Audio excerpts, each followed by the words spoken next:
On a night covered with lightning, the day of awakening had arrived, and in the S-rank death lair, the oldest of existences, the first S-rank dungeon appeared on the Blue Star, and for decades, the death lair remained unconquered. Countless powerful warriors met their deaths there, but this time, Ming challenged the death lair alone and slew the strongest god-level aberrant beast. However, the people who were also there wanted Ming to stop clinging to life and hand over the divine artifact. One of the guys calls Ming the god of massacre and warns that his luck has run out.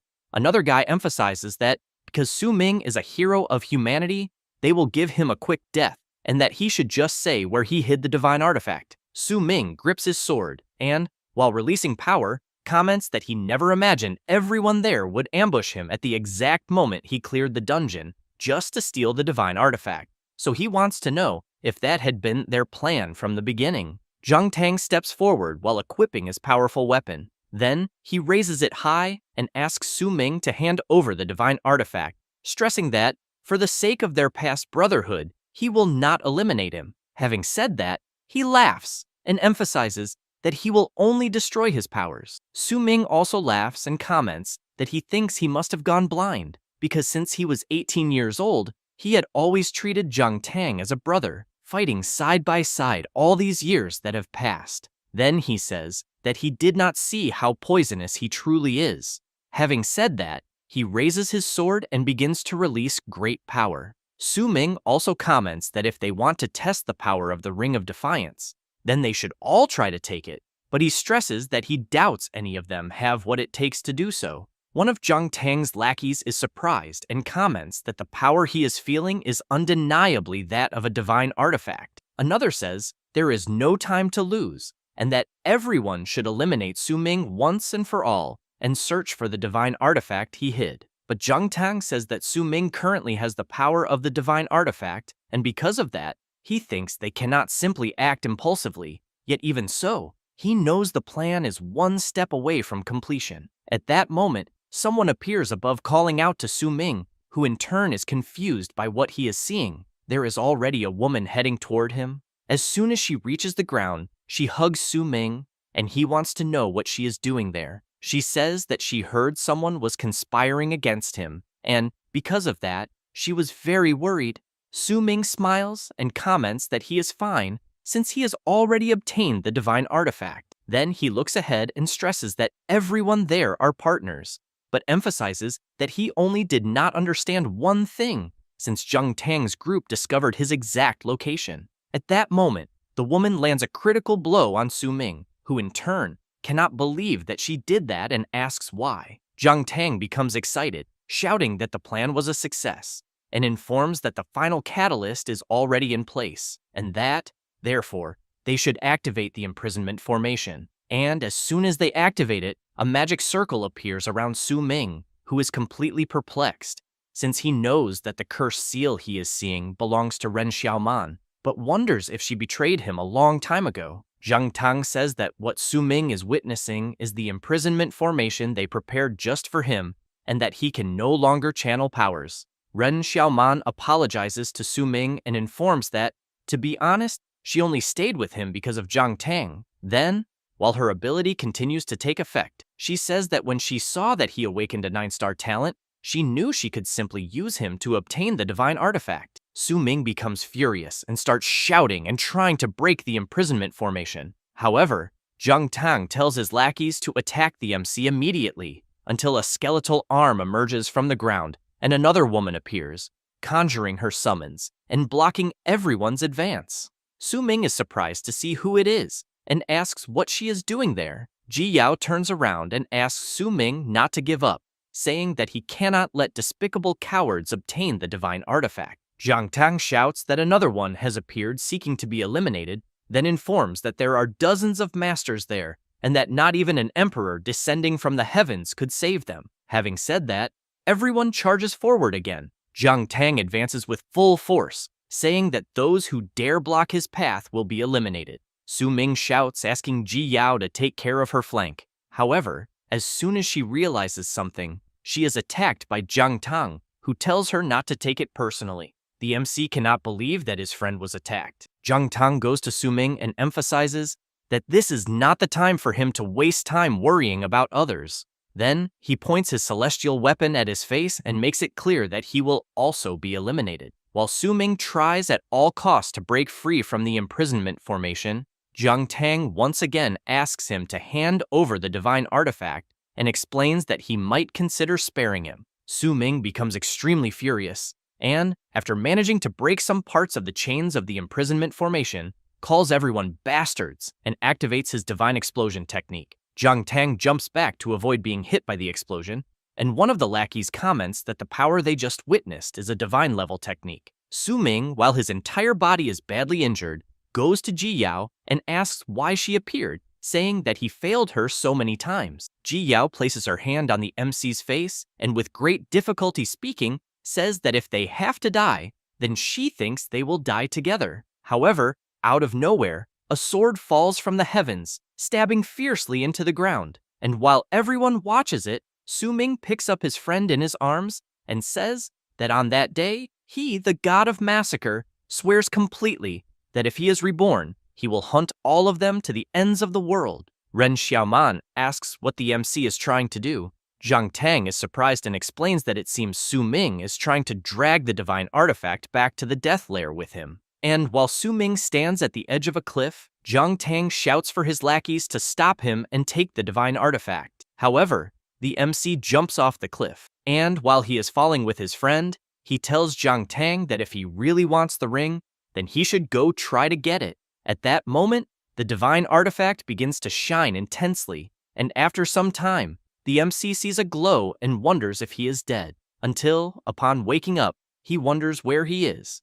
Amid many people, a guy is laughing and announcing that at the 127th awakening ceremony of the first Xuanzong Academy, the student Wang Qiang successfully changed professions, being a life-type enchanter profession with an innate 3-star attribute. The people around comment that most of the awakened at the ceremony are not combat professions. Su Ming is intrigued to learn that he is at the awakening ceremony. Then he thinks that he is feeling a familiar sensation. Next, as he looks around more carefully, he wonders if he has gone back in time to when he was 18 years old on the day of the awakening ceremony, for he clearly remembers that the student who just awakened, the chubby Wang Qiang, in his past life was also an enchanter. And he remembers well that the next to awaken should be Li Songyang, who successfully awakened the combat profession of warrior with an innate 2-star attribute, while Qian Yu failed to awaken, and Song Li successfully awakened the profession of combat mage. Thus, the person responsible for presenting the ceremony announces that the next one,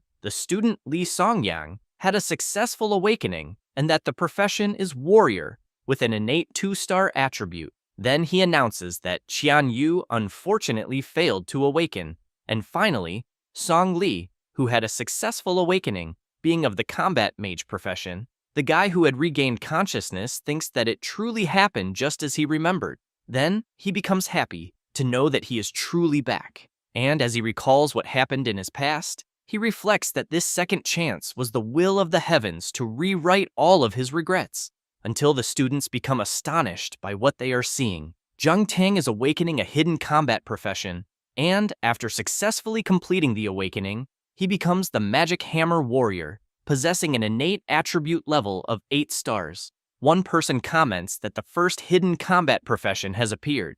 Another emphasizes that this was already expected of Jiang Tang, the young master of the Jiang family, since his father is a war emperor and his mother a magic warrior. The MC keeps thinking about Jiang Tang. Then, while the presenter congratulates him and says that Xuanjing Academy has produced an 8-star genius right at the beginning of the year, someone taps the MC on the back and comments that he was there all this time. He turns around in surprise. Su Ming sees that it is Ji Yao, and she comments that she has been looking for him for a while. Then she asks why Su Ming looks surprised. He replies that it is nothing, and that he just wanted to congratulate her in advance. Ji Yao does not quite understand and asks why he is congratulating her. Su Ming remembers what happened in his past life. Then he replies that she will understand when she goes up on stage. At that moment, the presenter calls for Ji Yao, and she is quite surprised to learn that it is already her turn. After she arrives at the spot to see whether she will awaken successfully, The presenter asks her to place her hand on the celestial star. As soon as she brings her hand closer, she becomes intrigued by something. The presenter becomes excited, commenting that another hidden profession has appeared. Having said that, he announces that Ji Yao has awakened a hidden combat profession, that of a necromancer, with an innate level of 7 stars.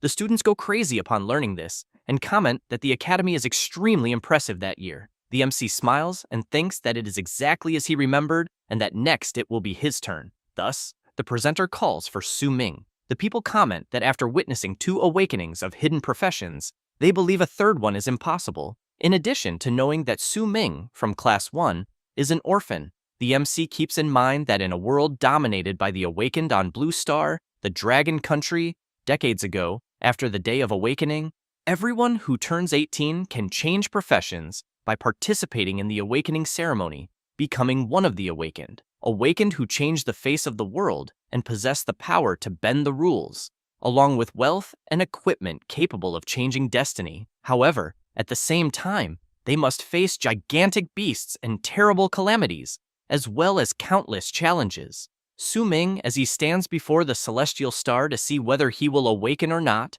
reflects that in his past life, as an orphan, he survived with help and scholarships, and that on the day of the awakening ceremony, he was fortunate enough to be blessed by the heavens, since a celestial phenomenon also appeared at the time. For he knew that in the end, he awakened with an innate attribute of 9 stars, the legendary profession, that of the god of slaughter. Thus, he places his hand on the celestial star and thinks that he will make everyone see him with different eyes. At that moment, the presenter begins to look extremely surprised upon seeing the type of energy, then wonders whether it will be the birth of a genius with an innate attribute of 9 stars or more. The people around are also dumbfounded and soon want to know whether it is truly possible for someone to awaken another hidden profession. Su Ming thinks that he needs to feel the runes again, but ends up becoming quite surprised and intrigued, since he is seeing the divine artifact, the divine ring of rebellion. Then, he really wants to know whether the artifact accompanied him on the journey back in time, until he becomes even more intrigued by a system screen in front of him, informing that the strongest Godslayer system has successfully bound itself, and that the system has bound a new profession to the MC. With that, the awakening is complete, and the mythical profession of the God of the Sword has been obtained. Su Ming reflects on the mythical profession of the God of the Sword that he has just obtained, and then begins to see an enormous sword-shaped form emerging from the celestial star. The presenter, extremely surprised, comments that for such a phenomenon to appear, he wonders what the hell the MC is changing professions into. One of the students comments that he thinks that if it is a combat profession, it would be quite incredible, and that if it is a life profession, it would be a complete tragedy, until another student asks if his friend is stupid because a phenomenon like the one they are witnessing could never be a life profession. Zheng Tang becomes intrigued by something and, observing Su Ming carefully, wonders why he is not moving, while Su Ming is thinking that the profession awakened this time is that of the God of the Sword and not that of the God of Slaughter, as in his past life. And, while he clicks on the golden system, he knows that it is something different from his previous life. After the MC places his fingerprint on the system, it informs that he has been identified and that the target Su Ming has been confirmed. Then it informs that the awakened profession is that of the God of the Sword and that the golden talent is the sublimation of all things. Su Ming is surprised by this golden talent, since he has in mind that this is even greater than the 9-star profession level he awakened in his past life. Thus, he smiles and thinks that if this is really the case, he believes he should surpass his past life God of Slaughter. Then he starts interacting with the system, and it informs that it will open the skill interface for Su Ming, but soon reports that no skills have been awakened. The MC cannot believe this, and begins to search like a madman through his system to see if he has at least one skill. The people around start wanting to know what Su Ming is doing there, since he seems nervous. Desperate, the MC realizes that he does not have any skills, and wonders what the difference is compared to before awakening and whether the system is mocking him. Then the system informs that the MC will be receiving feedback and that it will continue to guide him. However, an error occurs, as identification of the ring is required. Su Ming becomes intrigued when he sees a ring appear in his hand, which soon begins to glow, and the system notifies that the divine ring of rebellion has been successfully identified. A huge radiance begins to emerge and grows increasingly stronger. People comment that the fluctuation is extremely intense. The person responsible for presenting the awakened, extremely surprised, asks whether the awakening is complete until he becomes completely shocked upon seeing that the MC's innate talent is an astonishing 10 stars. Thus, he informs everyone that Su Ming's profession change is to a hidden profession, that of sword controller. The students are stunned to see that the innate attribute is 10 stars, since they know that this is the talent level of the top-ranked individual. Another student comments that he thought Zhang Tang's 8-star magic hammer warrior was already terrifying, but now there is a 10-star level. The old man comments that the year they are in is truly a year of developing talents for the academy, since not only have several students with hidden professions appeared, but there is also a chosen of the heavens with a 10-star innate attribute. He also emphasizes that although the potential of the sword controller profession is not so outstanding within the swordsman category, Su Ming possesses a 10-star innate attribute talent, and he believes that he will definitely have limitless potential in the future. Then the director says that he has decided to reward the student Su Ming with a set of cultivation assistance items. And as he walks among the students, Su Ming hears various things. One of them is that someone thinks the sword controller is a waste of innate talent, since the sword controller is considered the very bottom among the swordsman category. In addition, the swordsman category is inherently a close-range profession, while the sword controller can operate both at close and long range, needing to cultivate both physical and magical attacks. And that although it can use long-range attacks, this causes the original close-range cultivation resources of the swordsman to be divided, making combat power very mediocre, being a completely weak profession. Su Ming only thinks that, in their eyes, the sword controller is just trash, until Ji Yao runs over to her friend and offers her congratulations. The MC comments that he is also very happy for her and congratulates her. Ji Yao says that all the students are talking nonsense, since she thinks that being able to awaken a 10-star talent makes Su Ming truly amazing, and that although the sword controller profession is a bit weaker in the early stages, she believes that with her friend's talent it will definitely not be a problem. He thanks her and says that he did not take the others' words seriously. Then he says that their reaction is exactly what he wanted. At that moment, the director calls for Ren Xiaoman. Zhang Tang comments that he is sure she will succeed, just like many other students. Ji Yao comments that Xiaoman is very popular, since that was already expected of the school beauty. However, upon seeing the MC leave without saying anything, she says that the ceremony is not over yet. He replies that he is not the least bit interested in the result, since he has in mind that in his past life this woman used his talent and in the end did not hesitate to betray him.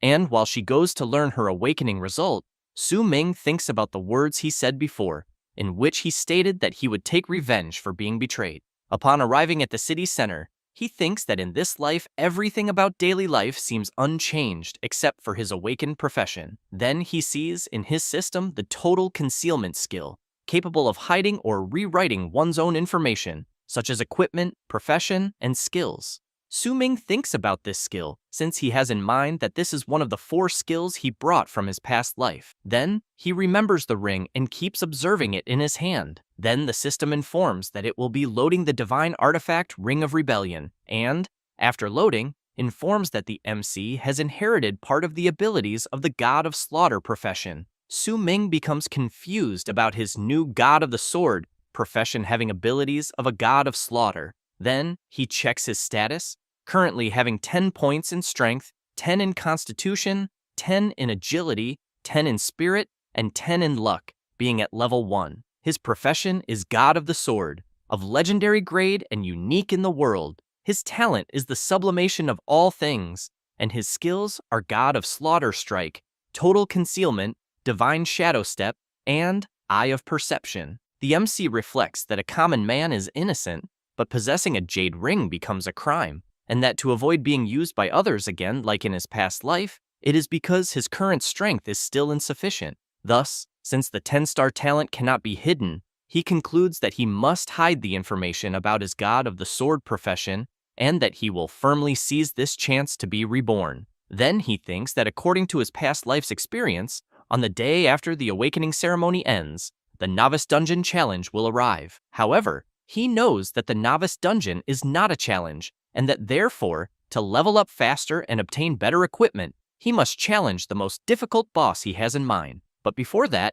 he needs to get his hands on a good weapon first. Meanwhile, in a luxury hotel, Jiang Tang and Ren Xiaoman are kissing. Then she comments that he is very bad since the awakening ceremony had barely ended and he was already taking her to a place like that. Jiang Tang asks her not to mention the awakening ceremony because Su Ming completely stole his spotlight. Ren Xiaoman asks him not to be angry, but comments that although that Su Ming is just a sword controller, the attributes he awakened are very high, and that he will definitely have great value of use in the future. Jiang Tang becomes confused and asks what she is trying to say. Ren Xiaoman takes out her phone and asks him to take a look. Jiang Tang becomes quite surprised by what he sees. She then comments that if they lure the MC a little, she thinks he will definitely bite the bait and be useful to them in the future. After a few hours in the city center, the MC arrives at a place where a woman welcomes him and informs that this is the weapon shopping area on the 12th floor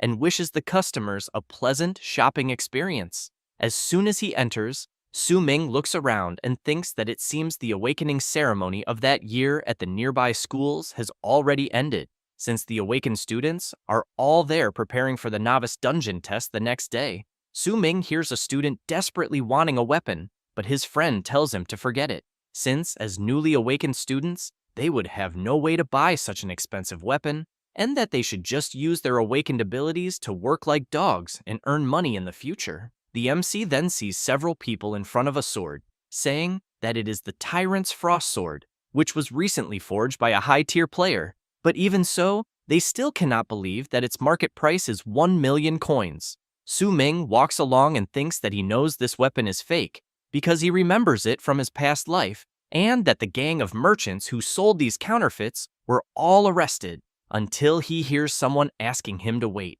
A woman, accompanied by several bodyguards, wants to know if the MC is Su Ming. He becomes intrigued and immediately wants to know who she is. She takes out a card and says that she has not introduced herself yet, then says that her name is Jiang Lan and that she is the vice director of the Jiang'an conglomerate. Su Ming takes her business card and, after observing it for a bit, comments that he thinks he knows her from somewhere. Jiang Lan calls to the MC once again and says that on behalf of the Jiang'an conglomerate, she will cover all of his expenses there that day, but that she hopes he can do a favor. Su Ming, suspicious, wants to know what kind of favor it would be. She asks one of her bodyguards to take out a photograph, and he shows the phone to the MC to take a look. Jiang Lan says that the girl Su Ming is seeing is her younger sister, Jiang Yuncheng, and that she studies at the same school as him. Then she says that her sister also awakened successfully earlier, and that she has thoroughly investigated the news about the MC awakening a 10-star talent,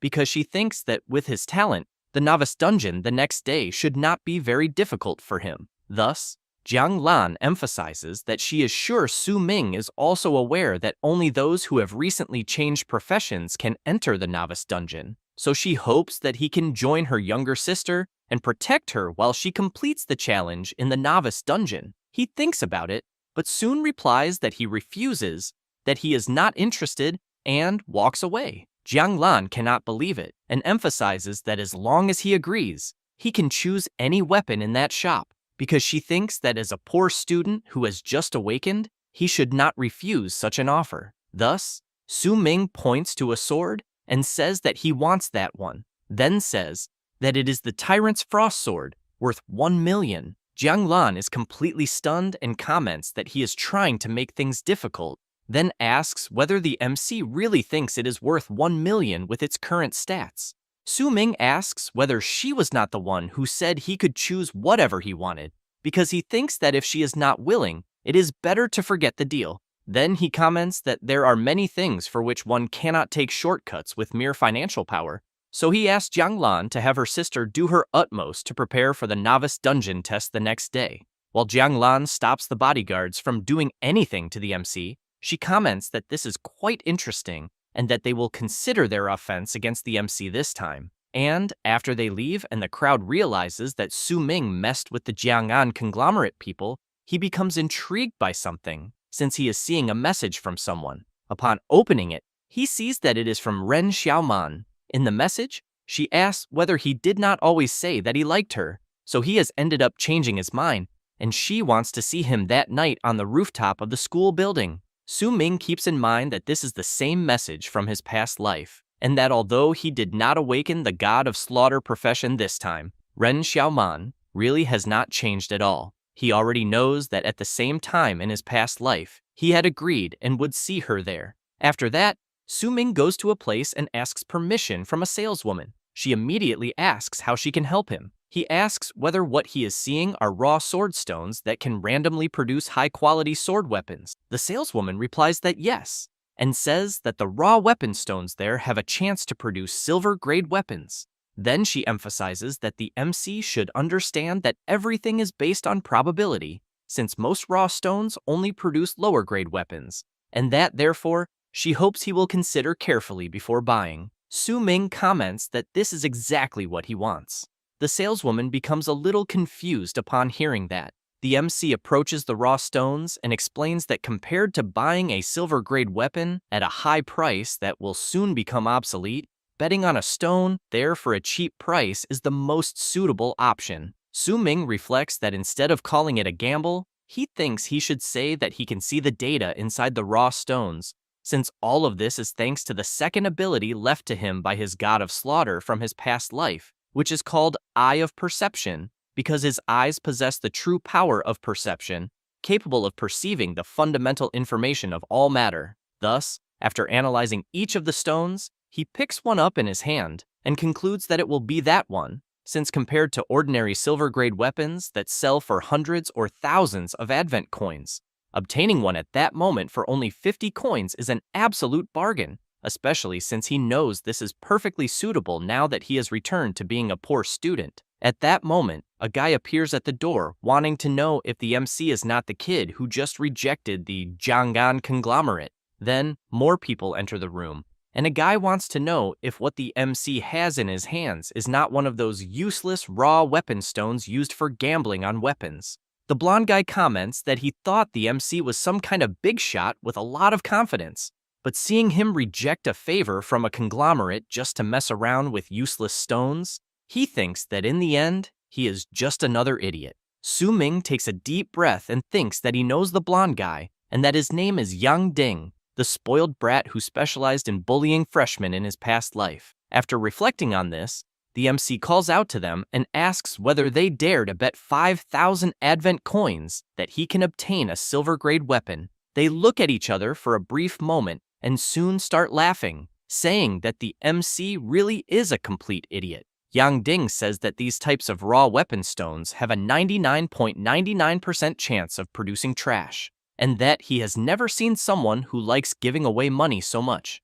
Su Ming comments that they will see who is giving money to whom. People passing by hear them making the bet, and it does not take long for many people to gather there to watch the MC open the raw stones. Yang Ding makes it clear that he will see whether a poor bastard like the MC can really come up with 5,000 coins. Su Ming activates his Eye of Perception and visualizes the sword inside the stone, then shouts for it to come out. Yang Ding and his friend are dumbfounded by what they are seeing, and as soon as the MC grabs the sword, the other people also become very surprised. The system informs that the acquired weapon is the Black Iron Crimson Edge Sword of silver level and low grade, but its special affix is Blood Drinker, since after the sword injures a monster, it can absorb the drained blood to heal the wielder's wounds. Su Ming holds it firmly and comments that the sword is very good. Then he thinks that it is perfect for the meeting that night. Yang Ding, still very surprised,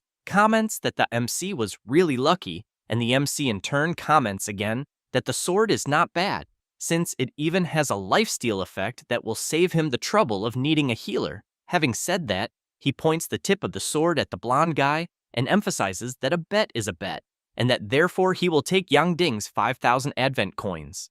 After Yang Ding transfers the amount he lost in the bet, he comments to the MC that he will remember him very well. Su Ming comments that next time, he should not make bets with people so easily. The saleswoman watches the stats and comments that it has been years since someone there managed to obtain a weapon from a raw stone. The MC calls her and says that he also needs a matching scabbard, and that, if he is not mistaken, it should cost 5,000 coins.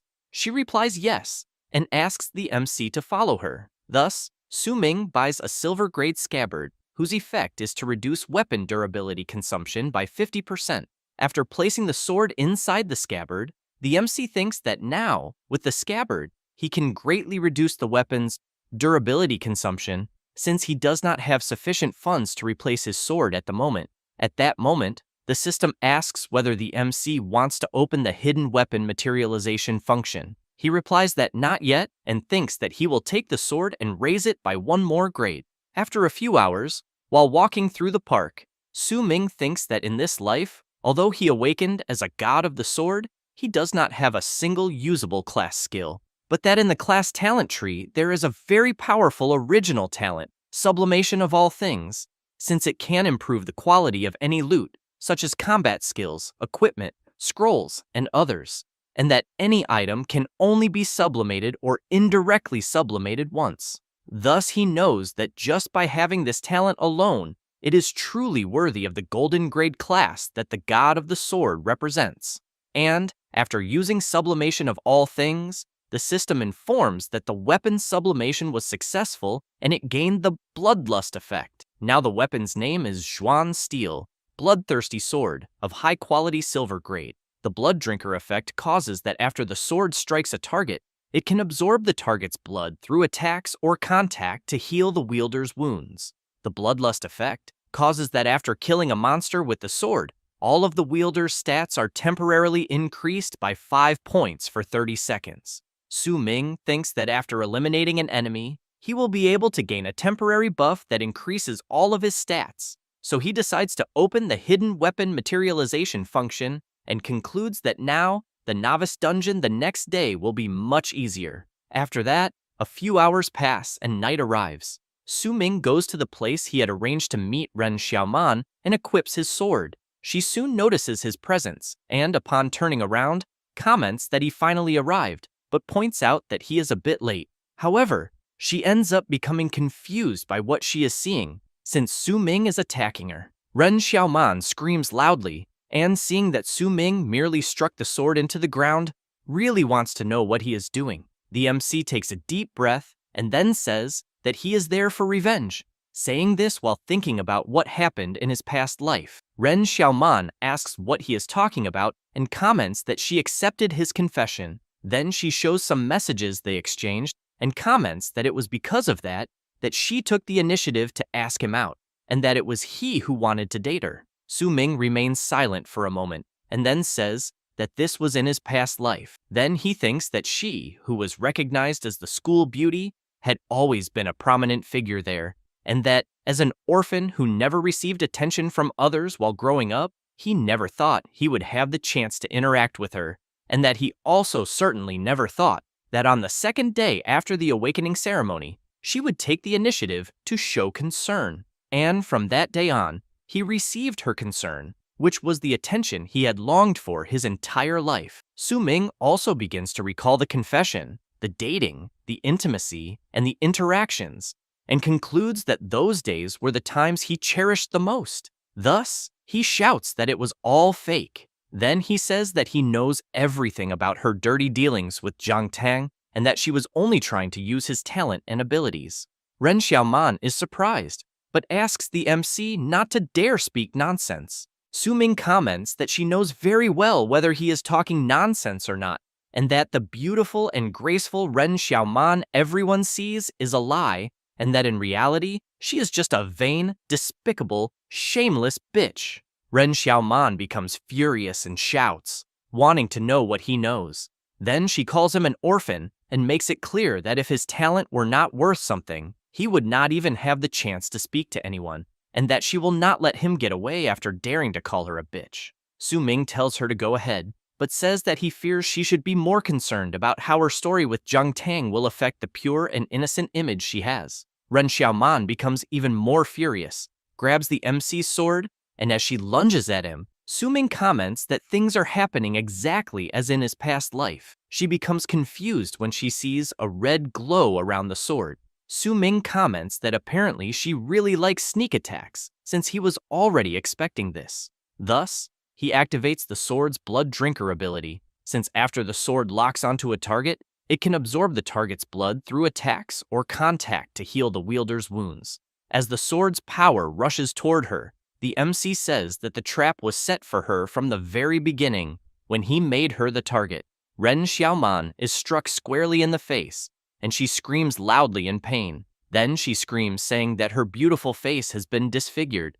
Ming comments that she ended up doing that to herself. Then he makes it clear that at that moment, it is the time for his revenge, and that he will have Zhang Tang eliminate her. However, he begins to recall some moments with her in his past life. Because of that, he unequips his sword, and, as he leaves, and she trembles on the ground, asks Ren Xiaoman to go back and tell Zhang Tang that he is welcome to come settle accounts, and that she should consider the cut she received as something caused by him. Before leaving, Ming thinks that this cut also severed that concern he once cherished. At that same moment, the MC receives a message asking him to accept the gift. The gift in question is a marrow strengthening pill, a combat gear package, and 10,000 Advent coins. The gift was sent by Director Wang, who also left a message saying that the gift is a newbie package exclusively for the MC, since he possesses a 10-star talent, and that he hopes he can make good use of the gift and achieve excellent results in the Novice dungeon. After that, on the next day at 6 in the morning, Ming is observing the marrow strengthening pill that the director gave him and thinks that the old man is quite generous. And as soon as he consumes it, he thinks that perhaps the old man feels pity that he awakened a 10-star talent only to take the sword controller class and wants to help compensate for that. The system informs that the Constitution attribute has gained an increase of 10 points and an additional 100 experience points. With that, Ming is promoted to a level 2 class holder and gains 10 free attribute points. Then the system congratulates the MC for reaching level 2. Ming is now at level 2 with some attributes increased. And because of that, the passive talent origin sword body is activated, where the heart is the source, a natural sword intent, and Ming can learn all sword type skills, ignoring all restrictions. Thus, the MC thinks that this was already expected from his 10-star golden talent, since he can learn a new talent as early as level 2. Then he becomes confident and reflects that he can hardly wait to show everyone what he has in the Novice dungeon later. After that, in the Novice dungeon area of the first Xuanzong Academy, some students begin to arrive, and the MC does not like this very much, since they are calling him to form a team. Ming wonders whether this bunch of people were not belittling his class the day before, then apologizes to everyone and says that he already has his team. Ji Yao hears this and immediately becomes anxious, wanting to know if he really already has a team. Then she says that she arrived early, hoping to be the first to form a team with him. Ming looks to the side and softly tells her that it is not true. Then he explains that what he is challenging is not for ordinary contribution rewards, and that if she formed a team with him, he would be worried that she might get hurt. Having said that, he emphasizes that he plans to challenge everything alone. She is surprised and comments that she understands. At that moment, a guy approaches asking for permission and wanting to know if the MC is the student Ming. Then he introduces himself, saying that his name is Yan Zi from Class 4, and that his awakened talent is the 9-star Demon Hunting Ranger, and that he was wondering if the MC would be willing to join his team. While Ming thinks that he remembers this guy from his past life, Ji Yao answers no to Yan Zi. Then she says that Ming has already formed a team with her and that he should not bother them anymore. Yan Zi comments that he did not know that and soon apologizes for bothering them. The MC realizes that Ji Yao is quite reliable and then thinks that the dungeon is about to open. At that moment, the director asks for the students' attention and announces that the 127th Novice Dungeon Challenge has officially begun. However, a bit awkwardly, he offers his most sincere apologies and says that he overslept and could not go to the site to cheer for them, and that he can only do a live broadcast from his home to explain the rules of the Novice Dungeon to them. He explains that the one-day Novice Dungeon Challenge is a trial that the newly awakened of that year must go through, and that each student has already been registered, so they can be identified as soon as they enter the dungeon. He also explains that inside the dungeon, each challenger will gain points and settlement rewards based on their individual contributions in the challenges, and that to ensure a high survival rate, he thinks it is better for them to challenge the dungeon in teams, and that they only need to complete the dungeon challenge within the day to finish the first dungeon challenge of their lives after awakening. Then he calls to them once again and comments that the moment that decides their fate has arrived. At that moment, Ji Yao notices that Su Ming has disappeared. The director comments that he does not want to delay them any longer and announces that the dungeon is officially open. As soon as the director finishes saying this, something happens at the entrance, and the students begin wondering if someone has already entered. Others comment that they also saw someone entering and that it was the 10-star student, Su Ming. Already inside the dungeon, the MC thinks that this novice dungeon seems very familiar because it suddenly makes him nostalgic, since back then, he was both afraid and excited, recklessly running around just to gain more contribution points. At that moment, a voice announces to the new class holders of Blue Star that the multiversal massacre is about to begin, and that the place there is full of danger and opportunity. Then it informs them that to leave there and receive the rewards, in addition to obtaining sufficient contribution value by killing the regular boss, there is another more difficult method, a method that the MC has in mind, and that this time he will choose the hardest challenge, which is to kill the supreme hidden boss.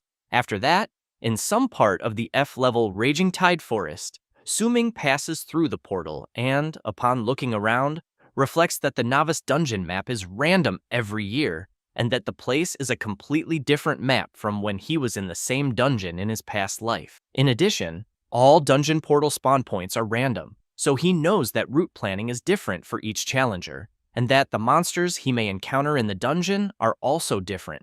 After thinking about this, and walking a bit through the area, Su Ming soon sees a monster, and thinks that it is an elite level one, but that although it is immobile like a tree, if its vines lock onto a target, the person will be dragged into the burning hollow on the monster's head and roasted. Thus, he remembers that his goal is to challenge the hidden boss, and therefore, he should try to avoid these troublesome monsters. And while he locks his reference point on the map, he thinks that since the reason he rushed to be the first in the dungeon was to recognize the route in advance and find what he needs to challenge the hidden boss, although he knows the map changes, the way to fight the boss does not change, and that if more people enter later, it will be much harder to gather the items.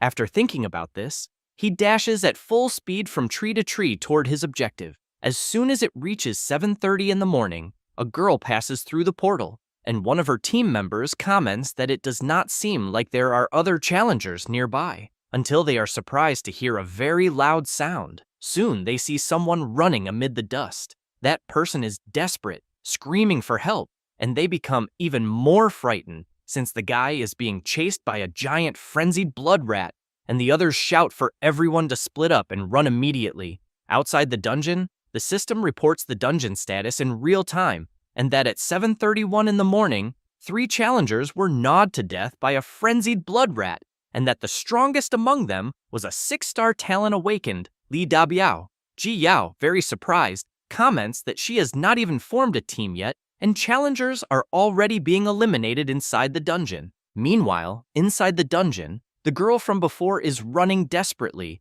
and soon realizes that she ended up separating from her friends. Then she opens the map to see where she is, because she thinks she is completely lost, until she becomes very frightened upon hearing a very loud noise. And as soon as she turns to see what it is, she sees a shadow atop a tree of a very large creature, which, as it gets closer, she discovers is a monkey monster, which in turn lunges at the girl. She becomes desperate and screams for help. At that moment, a sword is raised and flies out, completely retaliating against the monkey monster, and Su Ming appears. Moments earlier, one of the competitors was quite frightened as he was about to be attacked by an elite-level grizzly bear, but he managed to run away screaming and wondering why he had run into an elite monster right at the beginning. However, his friend was not so lucky and was hit head-on. The bear continued eliminating competitors, and soon some swamp hunters appeared on the battlefield, followed by tracking dogs. One of the competitors shouted that he would make a channel call and reported that the transport point at the 9 o'clock position on the map was surrounded by monsters and requested immediate support. And while emphasizing that the 6 o'clock position also needed help, he failed to notice a draconized lizard approaching from behind. The members, while fighting various monsters, reported that the 11 o'clock position was also compromised and that the monsters kept arriving without stopping. A girl, upon approaching a tree, saw one of her group friends defeated and immediately informed Central Command that her team of 5 urgently needed help. Afterward, she watched her friends all defeated on the ground and fell to her knees, and as her entire body trembled, she commented that she thought that if they had not been told to hide, things would be different.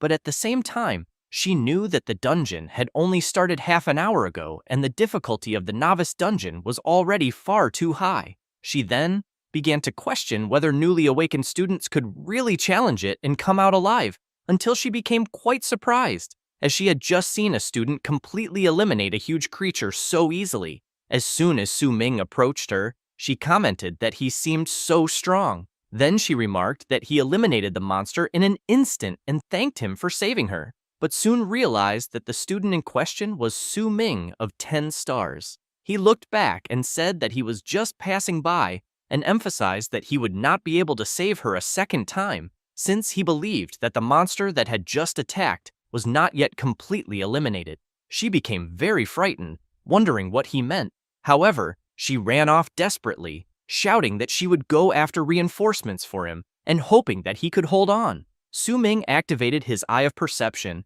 and saw that the monster was a level 3 mutant monkey king and that the creature's ability was Slap. Thus, he concluded that it was no wonder the creature could survive continuous attacks from his silver-grade weapon in the rank F dungeon there. The Monkey King, as soon as it recovered from the attacks, charged at the MC, who was forced to retreat and thought that the creature's speed was not bad at all, but considered it would be a great opportunity for a contest, and recalled the abilities he had inherited from his past life. He activated the third inherited ability, Divine Shadow Step, an acceleration movement technique that increases speed by 50%, and at the moment it was activated, the MC became immune to all physical, magical, and spiritual attacks, and could not be targeted, but it consumed a large amount of stamina while active. After having his speed increased, Su Ming charged at high speed toward the Monkey King, which in turn tried to counterattack the MC, but he managed to jump at the last instant and soon appeared behind the enormous creature.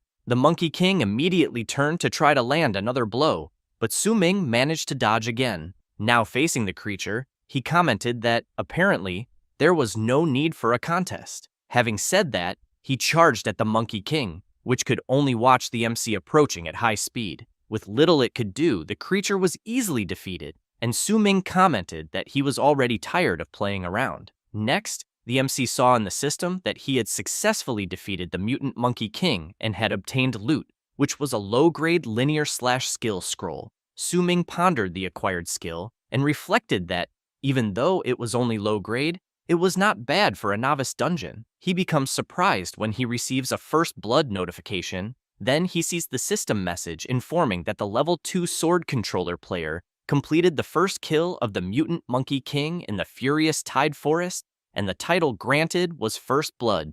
At the same time, all competitors receive the dungeon achievement notification and are quite surprised, wondering if a player really eliminated a monster successfully and on top of that a mutant. The system also notifies that the dungeon title reward grants all players in the dungeon a small healing potion. A girl, while hiding from a monster, takes the potion she received and thinks she is safe, since she truly needed to replenish her health. Back where the MC is, he begins to hear various people throughout the forest wanting to know if the sword controller really earned a title and whether this so-called sword controller is the student Su Ming. Some people respond that it is Su Ming, that 10-star sword controller, but other competitors emphasize that it cannot be him, since there are several sword controllers that year when including neighboring cities.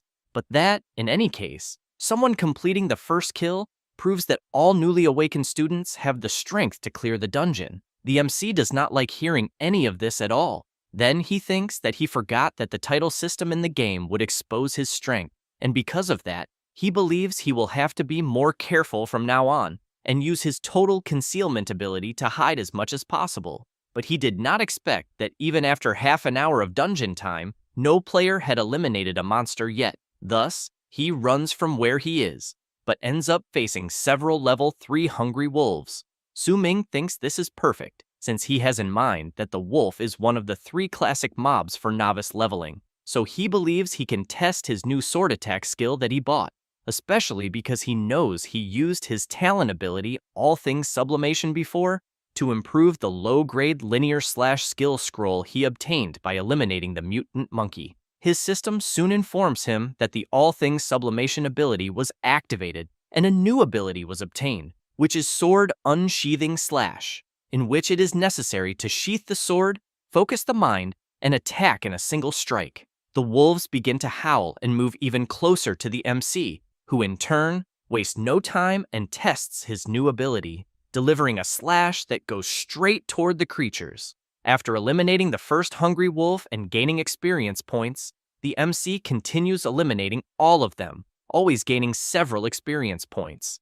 After eliminating them all with his new ability, the system congratulates Ming, as he managed to gain enough experience points to reach level 9, in addition to obtaining the title Hungry Wolf Legend. Next, he looks around and thinks that, using the property of Sword Unsheathing Slash, which allows long-range attacks, he can farm all the low-level hungry wolves. Then he sheaths the sword and reflects that the energy generated accumulated over a certain period of time can be quite efficient. Thus, he concentrates even more and, upon quickly unsheathing the sword, delivers another slash that goes toward the remaining hungry wolves. However, something blocks the attack, which leaves the MC quite surprised, since an enormous creature has just appeared and repelled his attack as if it were nothing. The creature that just appeared is the level 10 Wolf King. Some moments earlier, after some groups formed to enter the novice dungeon, Ji Yao was excited about the group that had entered, and as soon as they passed through the portal, they were already engaged in a terrible battle against several monsters. One of the members grips the sword firmly and delivers an attack against one of the creatures, while some members are lying on the ground.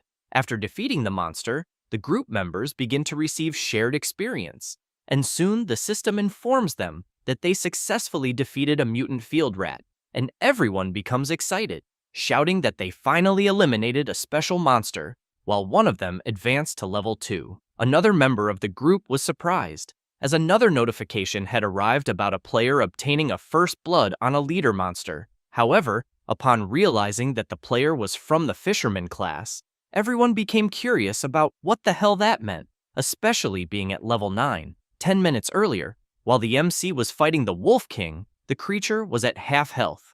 Ming launches another attack at the creature's back and prepares himself again. Then he leaps, saying that the creature should not think that just because it is a Wolf King, it is a big deal. Having said that, he prepares his attack and delivers it, striking the Wolf King head-on. The system congratulates Ming for eliminating the Silverback Wolf King and informs that he obtained 500 experience points, in addition to reaching level 10, gaining 145 points in Sword Unsheathing, Slash Proficiency, 100 points in Swift Thunder, Sword Art Proficiency, and the loot obtained was the Iron-Cutting Clawbone and the Wolf King's Heart. In another area of the dungeon, a blonde boy is trying to eliminate one of the creatures, until he comments that he spent a tremendous amount of effort and finally dealt with the pack of hungry wolves. One of his friends comments that, luckily, the attack boost scroll rewarded by the dungeon title arrived in time, so he thinks that if it were not for that, they probably would have been eliminated.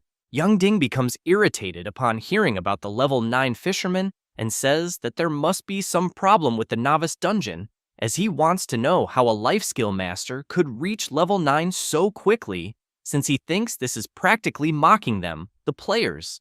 Having said that, he slams his sword hard onto the ground and then comments that the damage of his broken novice cleaver is very low, and that if he had not been tricked and lost money to the MC at the weapon shop that time, he could at least have obtained a silver-grade weapon. The shaved head guy laughs and says that Ming is way too lucky, which makes Yang Ding furious upon hearing it, and he soon shouts for his friends to shut up, especially since he was the one who tanked the damage the whole time and still shared experience with them. And after eliminating so many wolves, he only reached level 2. And as soon as he thinks about the MC, he comments that he is extremely angry, but that he does not know whether he has already entered the dungeon, because if he encounters him, he swears he will destroy him and vent all his anger. Yang Ding's friends ask him not to get angry, since everyone there reached level 2, and because of that, they think that if they continue farming hungry wolves, it will become even easier.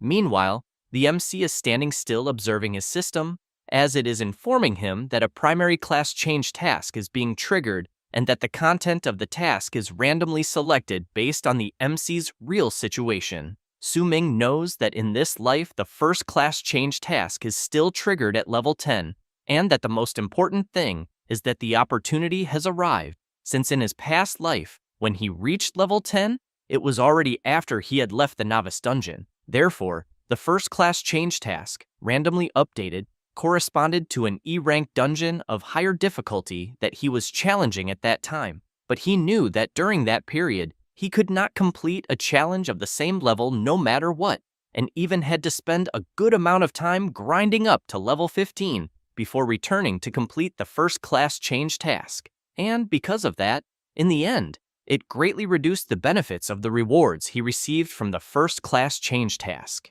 However, he believes that this time it will be different because he leveled up to 10 while still inside the Novice dungeon, and due to that, he believes things can be different.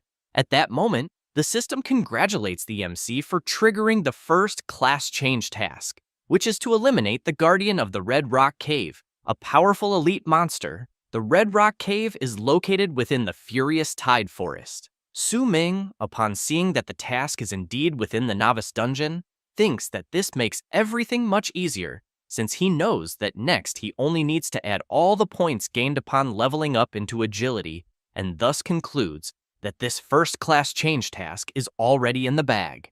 As soon as he applies the agility points, the system congratulates him once again, but now for breaking the barrier of 100 points in the agility attribute. So he obtained the skill Sword Martial Master, which is a passive skill in which the MC can equip sword-type weapons of any level, ignoring all requirements. Meanwhile, in Xuanjing City, at the First Academy, and in the meeting room, the person in charge of IT is informing the director that the ranking list of Novice dungeon data for those with strong talents in neighboring cities has been released. The director comments that, apparently, some are missing from the statistics, so he wants to know where Su Ming is, the one in whom he had great hopes. The director is informed that no one is missing, and that everything he is seeing is the data returned from the dungeon. Next, the person informing the director emphasizes that at 8 o'clock, the first blood title data from the dungeon showed that it was a sword controller, so he assumes it must be the student Su Ming, whom the director cares about. The director, in turn, begins to wonder whether it was really just the first blood title. Then he comments that, although the MC's class is sword controller, he was born with full 10-star attributes. And in addition, he was given a novice gift pack, and therefore, even if he lacks skills, he thinks he should be able to eliminate some monsters using brute force alone, so he wants to know how he cannot even be in the top 500. At that moment, someone forcefully opens the door of the meeting room, wanting to know what the situation is. It is the vice mayor of Xuanjing City, An Ranling, who comments that the director had said the school produced a very good seed that year, and therefore wants to know if it is the 10-star awakened named Su Ming, since her secretary already showed the novice dungeon data, and the student, Su Ming, whom the director recommended, is not even on the list. The old man asks the vice mayor not to get agitated and emphasizes that, although Su Ming has 10-star talent, his class is sword controller, so he thinks his combat power at the beginning of the game will be somewhat weaker. Ranling begins to shout that even if the MC is a sword controller, she thinks it is impossible for him not to even make it into the top 500, so she asks the director to stop trying to explain himself, because she thinks he simply lied about the student's strength to obtain more qualification tokens for the Celestial Tower Council that year. The director becomes terrified and tries to explain that he really did not lie, but the vice mayor continues saying that Based on the current data she has, the director's school only has Yan Zi with 9-star talent, hidden class demon hunting ranger, currently in second place on the leaderboard, so she thinks he is the best candidate to compete with the genius from the neighboring city that year. Ranling also comments that there is another one she knows, Zhang Tang, the legitimate son of the Zhang family, who has the hidden class magic hammer warrior, 8 in 8 stars and currently ranked 4th, with great potential. Therefore, she makes it clear that at the moment, she can only give 2 qualification tokens to the director for the Celestial Tower Council. Wang asks whether all schools should not receive 3 tokens as in previous years. Ranling leaves, saying that no one told the Director's Academy to finish last in recent years, then emphasizes that if they finish last again, next year, they will not even have slots to enter the Celestial Tower Council. The old man asks what if the students achieve good results later. The vice mayor replies that they will take that into account at the time, and since she is busy, she leaves. After she leaves, the director and the others in the room remain silent, but as soon as he looks at the qualification tokens, he comments that the Celestial Tower Council is an important means to accept tasks, obtain rewards, and improve strength, and therefore the Academy cannot lose the qualification to enter the Celestial Tower Council. However, he originally thought that with a 10-star awakened student, they could secure 1 more token, and in the end, they ended up with 1 less. Thus, the director hopes that Su Ming will give his best and not disappoint him. Meanwhile, the MC has just arrived at the entrance of the Red Rock Cave. He sees that the map indicates the task is there, and that, fortunately, he did not encounter any troublesome, small monsters along the way. And after entering the cave, he knows that he did not visit the place he is in during his past life, so he does not know what monsters might appear, until he hears a loud noise. A gold-digging goblin appears and stares at the MC, who in turn wastes no time and promptly eliminates the creature with a single blow. Su Ming knows that he cannot let the creature alert the entire cave, but the system informs that the MC has triggered the Goblin Cave alert. He is completely confused, since he only eliminated the creature without making any noise at all. Quickly, several creatures begin to move, and Su Ming realizes that the first-class change task is not as simple as he imagined. As soon as several monsters appear in front of him, the system warns that the goblins inside the Red Rock Cave will launch a fierce attack against the MC. While eliminating some of them, the MC knows that the goblin mode is a type of self-indulgent lifestyle that deviates from social norms and lacks guilt, manifesting as laziness, sloppiness, or greedy behavior. But even so, having no other alternative, he continues fighting non-stop. However, he soon has to run, because he knows that although their level is not high, they win by sheer numbers, and when he looks at his sword, he does not know if its durability will hold up, until he notices something and sees an enormous creature about to deliver a powerful blow. Su Ming jumps at the last instant to avoid being hit, but the goblins soon prepare arrows to attack Su Ming while he is in the air, and as soon as the creatures begin firing the arrows, the MC tries to deflect them with his sword, but because there are so many arrows, he ends up being hit by some of them. When Su Ming returns to the ground, he quickly retreats and thinks that the goblins are quite clever, since they even know that it is difficult for someone to make evasive adjustments while in the air. The creatures notice the MC distracted and charge at him with full force. Su Ming tries to block the attacks, but becomes worried and thinks that his mana, at the beginning of the game, is not sufficient to sustain using Divine Shadow Step for very long, and to make matters worse, he sees another group of elite goblins approaching. He then concludes that, since it is the early game, he is completely lacking in skills, and therefore thinks that it is indeed a bit difficult to eliminate them head-on. With that in mind, he leaps into the air and decides that for now, he just needs to be a bit more flexible and dodge attacks out of caution. Thus, he runs at high speed, and after creating distance and seeing that the goblins are still coming after him, while channeling his power, he smiles and asks the creatures to come at him with everything they have. The goblins become frightened as soon as they see a strong glow. After channeling his power, Su Ming activates the sword unsheathing slash skill and delivers his powerful attack. The goblins cannot even attempt to defend themselves and are completely defeated. Su Ming continues advancing, thinking that as long as he secures the advantage of height, he knows there will be no problems.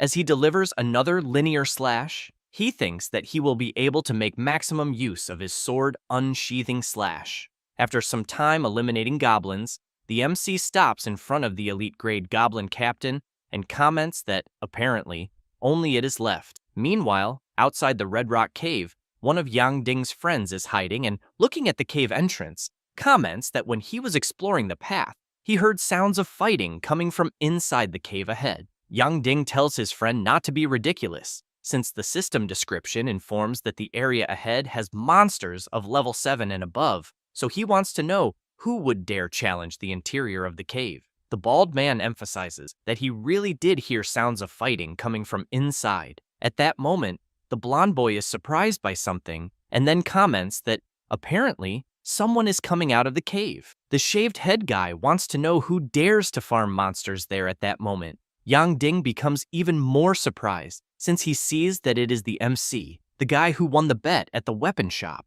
Su Ming looks at his system and thinks that the first-class change mission was quite interesting but also very dangerous, until he notices something. Yang Ding is charging at him with full force. Su Ming dodges the first attack, which leaves the blonde boy quite surprised, but he soon shouts for his friends to surround the MC and not let him escape. After being surrounded, Su Ming makes it clear that he was not planning to run away at all. Yang Ding comments that Su Ming caused him a huge loss a few days ago, and that the MC can only blame himself for having the bad luck of running into him there. The MC finds this strange and soon wants to know who they are. The blonde boy cannot believe this, and the shaved head guy comments that Su Ming completely forgot about them. Yang Ding becomes furious and shouts that the MC really forgot about winning 5,000 Advent coins.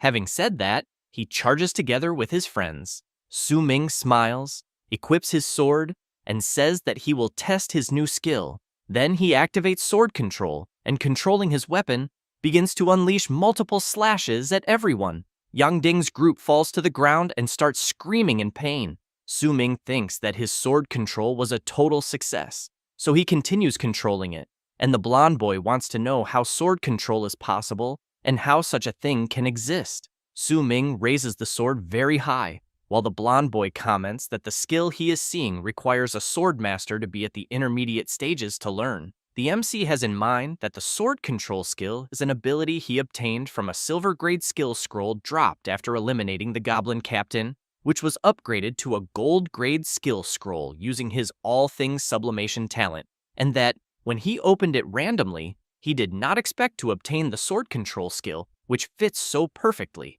In this way, he knows that when the news spreads, they will be even more certain that he is of the sword controller class. However, the most important thing was that after eliminating the goblins and completing the Red Rock Cave, he obtained the hidden location blueprint of the final chest of the first-class change mission. And as soon as he opened the hidden blueprint, he was quite surprised, since the system informed that the coordinates of the hidden treasure were Red Rock Cave Part 2. Su Ming became even more confused when he saw the mission subtitle, which was Goblin Trade and Life. Later, in another area of the forest, the group of girls was excited after finishing eliminating the monsters. One of the girls comments that they finally cleared the mobs in that area together and soon wants to know who said that an all-girl team could not survive. But she knows that they all need to thank the 7-Star Awakened for carrying them, and that they also need to divide the loot. While one of the girls goes to check what the monsters drop, the blonde girl looks back and asks her friend if she is okay, and if she is tired, and the girl replies that everything is fine. At that moment, the 7-Star Awakened becomes surprised and soon wants to know where the girl who went to check the drops is, until she becomes frightened upon hearing a scream. Then, she looks to one side, looks to the other, and desperately wants to know where the other girl went, since she had only said that she would check the drops so they could divide them. Then she decides to go to where the monsters were and sees that there is nothing on the ground. Extremely frightened, she wants to know how this is possible, until she lets out a loud scream that can be heard from very far away. Meanwhile, the MC is observing through the system the lifestyle of goblins, who usually inhabit dark and damp places such as caves, underground tunnels, deep forests, or ruins, and, fearing strong light, these locations help them hide from natural enemies and facilitate ambushes and attacks. In addition, goblins generally live in groups, forming small tribes or clans, and each group is led by a chief or elder. Under the chief's command are warriors, craftsmen, hunters, and shamans, each with specific duties, and the division of labor is clear, with an emphasis on group cooperation.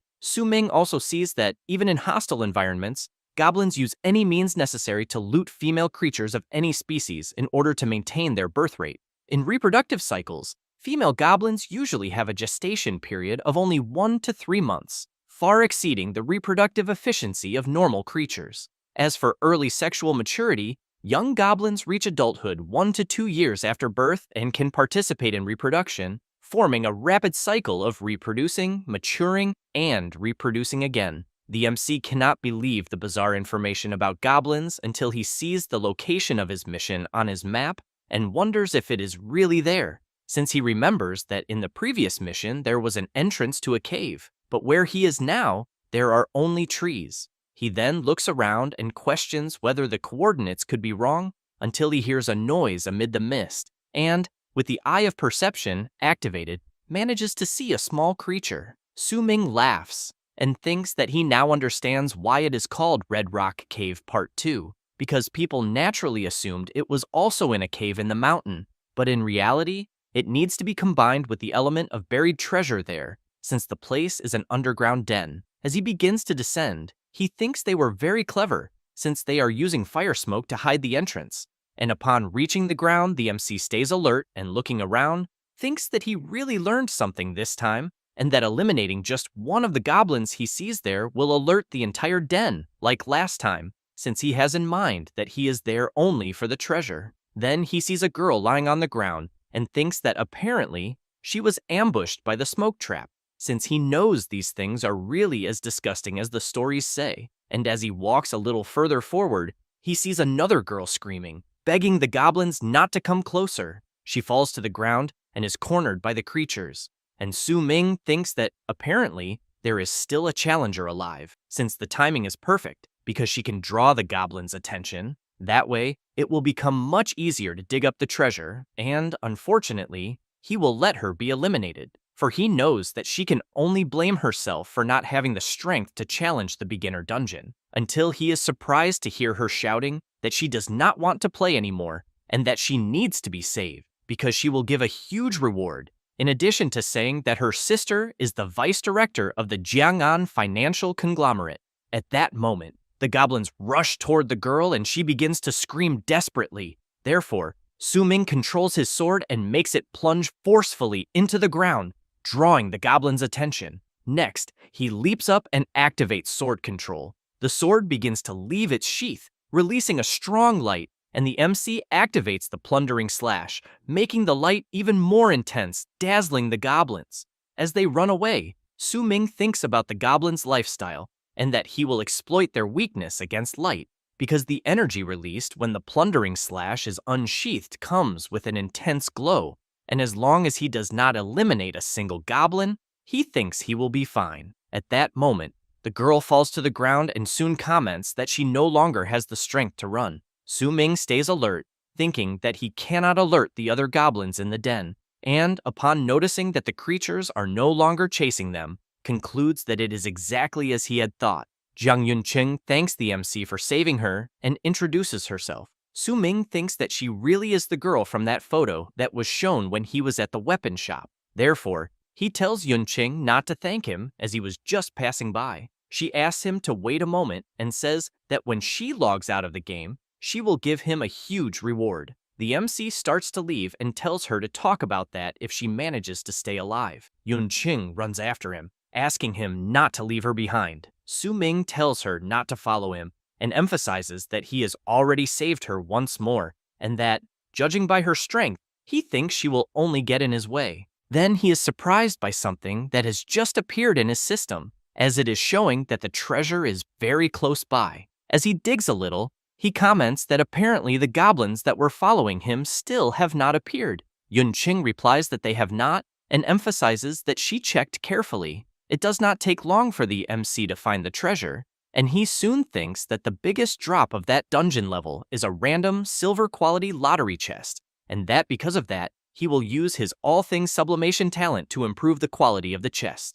As soon as he does this, Yunqing looks to the side when she sees a strong light and is completely impressed, since she is seeing in the MC's hand a low-grade gold lottery chest. Su Ming keeps in mind that, as the name itself indicates, lottery chests have a high probability of randomly drawing higher-tier items, skill books, or equipment, and, as the chest begins to open, both of them become curious to know what will be drawn. It does not take long, and the system congratulates the MC and informs him that he obtained the Shadow Flow set and the Soul Healer skill scroll. Su Ming is stunned, commenting that he worked so hard on the first-class change mission for that extra reward and only got this. He knows that the Shadow Flow set even seems decent, but he wants to know what the hell this platinum-grade Soul Healer skill scroll is, which exceeded expectations since it does not match his class at all. A little embarrassed, Yunqing asks if it is not because she is there, then says that her awakened class is a 7-star soul healer, which leaves the MC even more stunned. Right after that, he sees that Yunqing has joined his party and that he has become the party leader. Meanwhile, around 9 o'clock in the dungeon, a player is eliminating several others to complete his first-class change mission. With only a few players remaining, he smiles and, amid several eliminated players around him, makes it clear that the weak have only one path, elimination, and soon calls for the next one. Ji Yao gets ready and summons her skeleton. After that, some time passes, and Ji Yao is trying to escape from the player who is following her. She starts climbing a rock and keeps hoping not to be found. The player gets very close to her but cannot find her, until Ji Yao unintentionally makes noise by stepping on some stones, which soon draws the player's attention, and he leaps toward her. Ji Yao jumps backward to avoid being hit by the attack, but ends up suffering some cuts on her arm. The player comments that he never expected that she, a little chicken, could last so long against his hunt. Then he emphasizes that she has already wasted a good part of his time, and because of that, he needs to praise her, since for a girl, he thinks she truly has skill, and that apparently the Xuanjing Academy is not completely full of trash after all. Ji Yao asks why, since his uniform clearly shows that he is a student of the Wujing Academy from the neighboring city of Wuyang. Ji Yao also wants to know why he is in the beginner dungeon of her region to eliminate innocents. He laughs and replies that it is not for any special reason, but because his level 10 first-class change mission ended up assigning him this task, in which he needs to eliminate 50 players. Ji Yao is surprised to hear this, and the player continues by saying that with a mission like this, he cannot simply go around eliminating everyone in the dungeon region of his own city, and therefore had no choice but to fly to the beginner dungeon of her region in his private jet and eliminate everyone he finds. However, the player tells her to blame her academy for being the one with the most trash students among all the cities in the region. That said, as he charges at her, he shouts that if she is going to pick on someone, she had better choose the easiest target. Ji Yao uses her ability to summon an undead basic skeleton, and while the player fights against the skeleton, he says that her little toys are too basic and cannot withstand a single blow from him. Then, he makes it clear that this time she will not escape. Therefore, he activates the Piercing Blood Blades ability and launches the attack at her. Close to being hit, Ji Yao notices another attack coming, and this other attack manages to intercept the ability launched by the player from the other academy. At that moment, some people from Ji Yao's group appear, saying that they are there to provide cover for her. Ji Yao notices that they are those classmates from before, one of whom is Yan Zi. Meanwhile, the MC is receiving a system notice informing him that he will submit the treasure fragment, so he concludes that with this, the mission is complete. Thus, the system informs that the first-class change mission has been completed, and because of that, the MC advanced to the first transition of the Sword God, gaining 10 points in all attributes. In addition, the Origin Sword body talent had its effect increased, the power of sword techniques increased by 2 times, the speed of sword techniques also increased by 2 times, and finally, with the proficiency gain of sword techniques increased by 3 times. Su Ming thinks that now he has even better chances to challenge the hidden boss of the dungeon he is in. Yunqing is impressed by something on her system, and the MC looks to the side to see what it is about. Yunqing receives a notice that the Soul Healer skill scroll was successfully used, and the obtained skill was Soul Surge, a platinum-level skill that consumes soul power to be activated, and when active, all party members gain 200% increased experience. Ming immediately goes to her system screen to check it, and, as soon as he sees it, cannot believe the amount of experience increase percentage that the skill will grant. Then, while observing her, he thinks that she randomly drew a god-tier leveling skill and, because of that, knows that her luck is very good. Thus, he soon gets an idea and stares at her even more. Then he points his finger at Yun Chung and says that he changed his mind, emphasizing that earlier she asked him to help her clear the dungeon, and that, because of that, he thinks he will help her. While she gets excited, saying that the mercenaries her sister hired were all eliminated in the Goblin Den, and that with him, someone who soloed the Goblin Den while bringing her along, she thinks she will certainly be safer. Ming takes a deep breath and thinks that he really does not like this type of rich young woman who buys shortcuts with money, but for the sake of that skill, he thinks he will have no other choice. Then, he is surprised, as he is seeing a message from Ji Yao.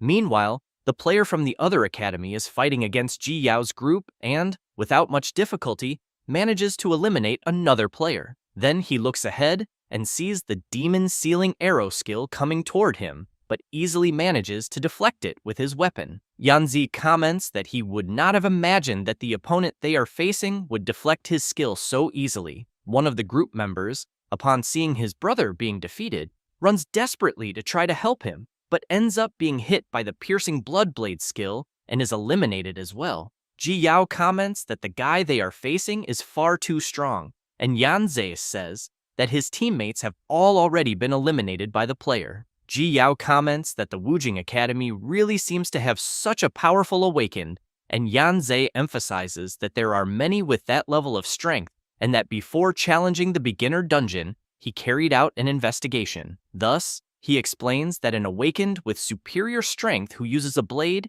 is the genius of the neighboring city of Wuyang, Li Chenguang, a 10-star innate talent with the hidden class blade maniac, who in turn comments that only the two of them are left there and that they really wasted a lot of his time, since the progress is still only at 35 out of 50. Yanzi prepares himself and tells Ji Yao that as a long-range class, if he cannot create distance, he thinks he will not be able to deal with Chenguang. She emphasizes that her mana is already at rock bottom, and that, because of that, she can no longer summon undead to provide cover. Yanzi becomes worried and asks whether they can still wait for reinforcements. Ji Yao thinks about the message sent to Ming, but replies that she does not think they will have reinforcements. Chenguang laughs and says that apparently the two of them there are completely isolated and without help. That said, he charges forward shouting that he will first defeat the annoying archer. Ji Yao steps in front and, while blocking her opponent's charge, shouts for Yanzi to just run away. But Chenguang lands a powerful blow on her and tells her to stop overestimating herself. He then makes it clear that a weakling like her has no right to save anyone. Ji Yao, with no way to defend herself, can only wait for the worst. However, at that moment, a sword begins to fly rapidly and blocks Chenguang's attack. She is surprised, thinking it can only be Ming. He appears on top of a hill, asking if she is all right. Then he makes it clear that she has full ability to save everyone. He then thinks about the message she sent, where she said that the 9 o'clock area was dangerous, and that one should not approach it under any circumstances. The MC also begins to remember his past life and how Ji Yao did not fear danger to save him. Thus, he knows that in this life she encountered danger and, recalling the message she sent, concludes that even so his friend prioritizes protecting others. Ji Yao comments that she had said by message that it was dangerous there, but is interrupted by the MC and is surprised, as she sees him step forward and say that she should not always worry about others first. Ming looks at her smiling and makes it clear that he will protect her as well. At that moment, Chenguang notices the MC's sword moving on its own and soon asks whether it could be a sword control ability. Ming grabs his sword, leaps toward Chenguang, and without saying a single word tries to strike him. While blocking the attack, Chenguang asks whether the MC is that 10-star sword controller.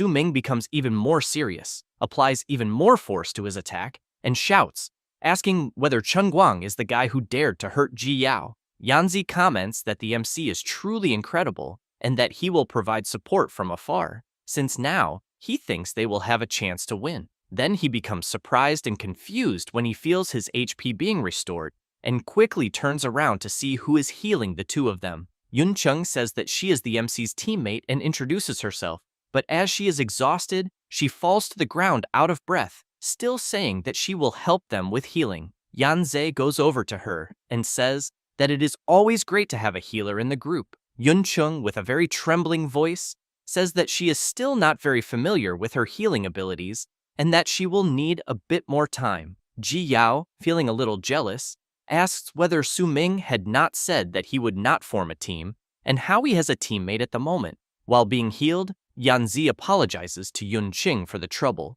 but hopes that she can be quick, as it is dangerous for the MC to deal with Cheng Guang alone. The healer comments that he does not need to worry, which leaves him confused. While she continues healing, she says that Su Ming is very incredible, who in turn continues to frantically attack Cheng Guang without giving him an opening. He tries to withstand the MC's assault and wonders whether Su Ming is not just a sword controller, as he would not have imagined that he would have such a movement technique. As soon as the MC stops advancing, both retreat a little. Cheng Guang comments that this was already expected of a 10-star awakened as well, and that he has to admit that the MC's strength truly exceeded his expectations. Then he prepares himself and says that they will see that day whether he, Li Chenguang, the 10-star blade maniac awakened of Wuyang City, is the strongest, or whether it will be Su Ming, the 10-star sword controller of Xuanjing Academy. The MC thinks about his opponent's name and reflects that he has heard of it before. He then knows that this guy was indeed someone important in his past life, but that he did not have the chance to meet him and did not expect to encounter him so early in this life. Thus, he smiles and, as he charges forward, says that he will see whether his sword is sharper or whether Chen Guang's blade is harder. With that said, he strikes, but is blocked by Chen Guang, who in turn counterattacks with the piercing blood blades ability. Su Ming wonders whether his opponent is really throwing flying knives at him so openly, so he repels the attack. But Chen Guang laughs and says that the MC fell into his trap, activating his immobilization ability and locking Su Ming's movements. Thus, Chen Guang takes advantage of the chance and once again throws one of his daggers. Su Ming still manages to control his sword and make it return, then activates sword control and makes his weapon strike the ground below, creating an explosion. In this way, he frees himself from the immobilization and dodges Chen Guang's attack at the last moment. Su Ming smiles and makes it clear that now it is his turn to attack, asks for his sword to return, and soon commands it to attack Chen Guang's back, saying that he wants to see him block without holding any weapon. With no way to defend himself, Chen Guang is struck head-on by the sword controlled by the MC. He tries to endure the injuries, grabs his dagger, and charges at the MC, saying that now it is the MC who is without a weapon. Su Ming activates the Divine Shadow Step, and while Chen Guang unleashes his Chaotic Shadow 5 Blades ability, the MC manages to dodge all the attacks, which makes Chen Guang furious, wanting to know how his opponent suddenly increased his speed. Su Ming calls for his sword and, laughing, says that he is sorry and informs him that his sword has returned.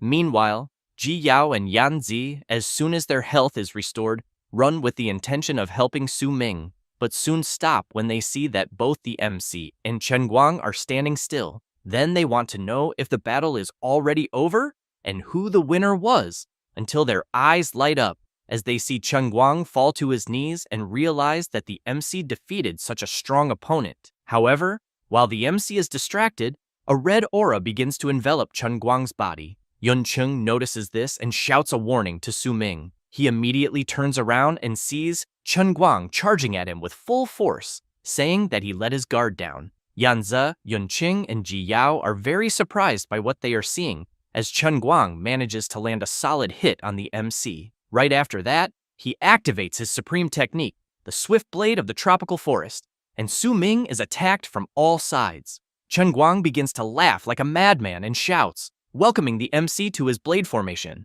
Ji Yao shouts, worried about her friend, and tries to go to help him, but Yanzi holds her back and tells her to calm down. He then makes it clear that she would only be eliminated in vain if she rushed into the middle of the enemy's ability. Ji Yao keeps shouting, asking Yan Zhe to let her go, because even if she is eliminated, she will try to save Su Ming, until she is stunned to hear the MC telling her to listen carefully. Ji Yao wants to know what he means, but he only tells her not to come closer. Chen Guang charges at the MC, wanting to know how this is possible, since he was hit by so many blades and is still alive. However, he is soon surprised when he hears Su Ming ask if he is sure he really hit him. Chen Guang realizes that the sound did not come from in front of him, and, upon attacking the MC's body, he realizes it was only a clone. Su Ming appears, saying that he finally noticed. He then comments that he bets Chen Guang would never imagine that an ordinary sword controller would have such an ability.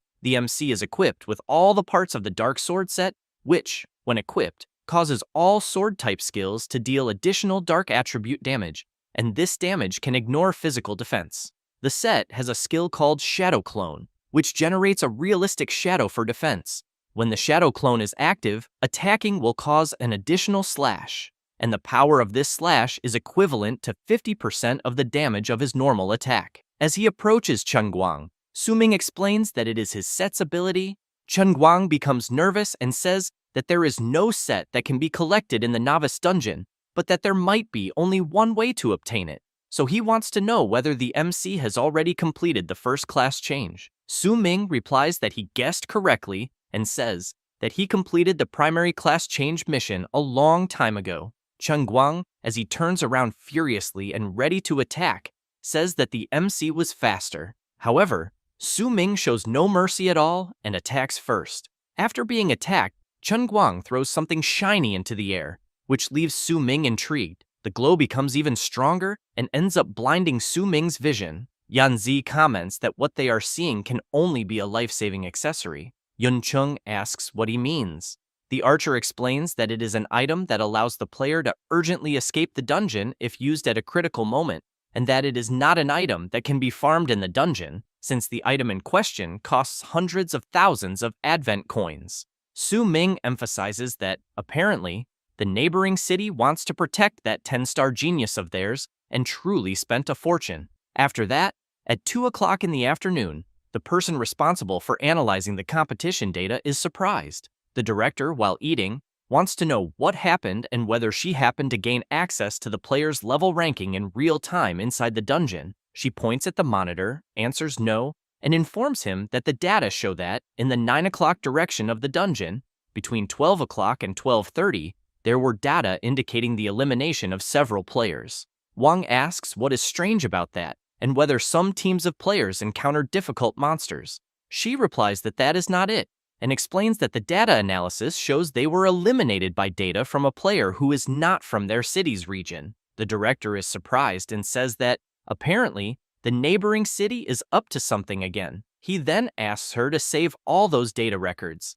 Next, he explains that the novice dungeons of each city are competing to see who can clear them first, and that they, from Xuanjing Academy, as the ones lagging behind, have once again become easy targets in the eyes of certain people. Having said that, he wants to know how the situation is for the students attacking the dungeon at this exact moment. She says that the dungeon's progress is good, and that most of the transport areas have already been taken by the students, and that the limited dungeon images they can access in real time show some strong players already organizing large groups to begin attacking the dungeon boss level, and that leading the group is that son of the Zhang family, the 8-star innate magical hammer warrior, Zhang Tang. The director comments that, as expected, the blonde youngster is still full of potential, as he remembers that, a few hours ago, Zhang Tang was a level 6 competitor on the list, and that the regular final boss level of the novice dungeon is 12, and since he is leading a large group, he believes he must already be close to level 10. He then hopes that Zhang Tang can defeat the boss as quickly as possible to bring pride to the academy. At this moment, the other person responsible for analyzing the data reports that the real-time ranking data analysis has just come out, and that it is as the director guessed, Zhang Tang's current level is already 9, almost reaching 10, and that he is tied for first place on the real-time data list. Upon learning that Zhang Tang is tied with someone, the director considers that the other might be the student Yan Sei. The technician replies yes, and informs him that right behind them, in second and third place, are female students, explaining that they are the undead summoner Ji Yao at level 7 and the soul healer Jiang Yunqing at level 8. The director starts to worry and asks whether the technician has any information about the student Su Ming. He replies that, in the data for the highest level rankings, he has not seen the student Su Ming yet. The director asks him to look up what level the student Su Ming is at the moment. After a few minutes searching, the technician cannot believe what he is seeing and comments that the student Su Ming is at level 2. The director widens his eyes and asks how that can be. The technician explains that the data show that after Su Ming got the first blood, his level never increased again. After that, at 2:30 in the afternoon, the MC receives a system notification informing him that he has successfully eliminated the elite spiked tooth beast, and, because of this, he advances to level 14, unlocking the hidden set appearance.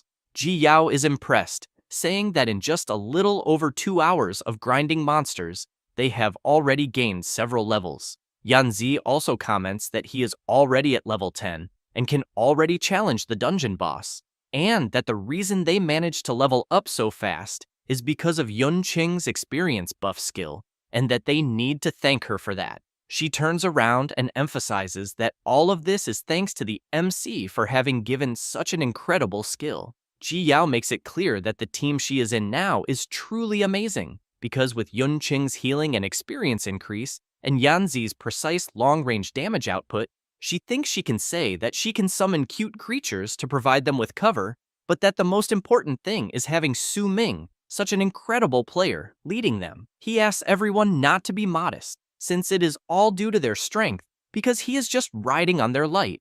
Ji Yao asks whether he is being sarcastic, because she knows that if it were not for him saving everyone, she believes they would certainly have already been eliminated under Chen Guang's blade. Then, she starts to remember when the MC jumped in front to defend her, and when he was fighting Chen Guang on equal footing. Then, a little embarrassed, and with a different tone of voice, she emphasizes that watching Su Ming fight was so incredible and cool, and because of that, she believes that if their combo goes to challenge the dungeon boss right now, she thinks they will certainly be able to clear it easily. Su Ming comments that she is right, but makes it clear that unfortunately, his objective is not that ordinary boss. Saying this, he takes out a key and explains that what he wants is to challenge that even more powerful hidden boss, since he obtained the drop from the elite spiked tooth beast, the water ripple key. Next, he explains that to find the hidden boss of the Novice dungeon, one must first solve the 3 riddles guided by the dungeon data and collect the 3 corresponding items.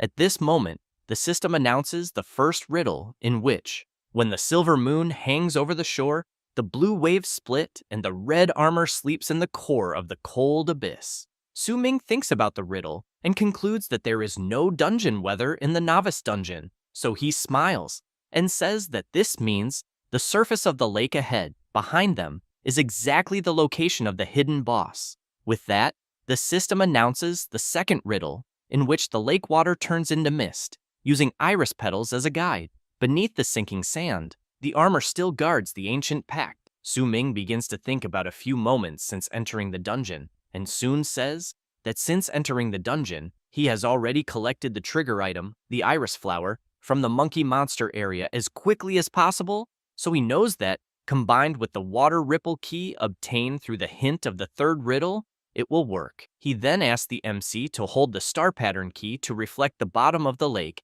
and 9 ripples circle the rock. The knight rests upon the sword, awaiting the light to break through the turbid waves. As soon as Su Ming completes the combination, a power around the key begins to emanate, and he comments that he thinks it was a success. Soon, everyone notices that the lake ahead is forming a whirlpool, and from the center of the lake, something begins to emerge, and says that, with the pact as a guide and the light of the stars as a call, a creature stands upon the waves, and the chant continues saying that the red-armored knight sleeping in the cold abyss will break the limit with the blue waves. At this moment, the system repeatedly announces that the hidden boss has appeared. This is the Lake Guardian, the Lost Knight. Yanzi and Ji Yao enter the group, and Su Ming becomes the leader once again, who soon asks everyone to prepare for battle. Having said that, the system announces that the hidden boss challenge has just begun. However, 15 minutes later, while everyone is hidden, the system warns that the red-armored knight is seeking a hostile target. Yanze asks whether hiding the way they are really is a good idea. Ji Yao, a little awkwardly, asks whether they should try once more. Su Ming thinks about something, but soon points ahead and asks everyone to say how they will eliminate the boss, since he runs so fast while mounted on the horse. Next, they open the system and see that the knight's mount speed is 500 points, in addition to being level 19, having 301 points in the strength attribute, 250 in constitution, 102 in agility, 103 in spirit, and 10 points in luck, as well as having heavy armor mastery at level 5. Su Ming comments that the combined speed of everyone there does not even reach half of the knight's stats. Then, he is surprised by a noise. In the middle of the forest, the knight is chasing some players, who only try to run while screaming and calling for help, but since the knight is much faster, he manages to catch up to the players and eliminate them easily, while the boss continues defeating several players in the middle of the forest. The MC's group leader hears the players' screams from afar. Yanzig comments that he thinks this is already the third wave of nearby players that have been wiped out by the knight. Yunqing comments that since they were responsible for summoning the hidden boss, they need to hurry up. At this moment, Ji Yao comes running back, saying that she did as the MC ordered. A little tired, she explains that they used all the group's mana potions and prepared that delaying trap. Su Ming comments that she did a good job and asks Yanze and Yunqing to follow the planned action. The MC thinks that in his past life, he did not challenge the hidden boss of the Novice dungeon, and that most awakened would not risk summoning a hidden boss in the Novice dungeon right after awakening, in addition to the fact that the Novice dungeon can only be challenged once in a lifetime. Therefore, he knows that there are not many people who know the true face of the hidden boss in the Novice dungeon, since only in some vague records can one find the riddles of that solution method.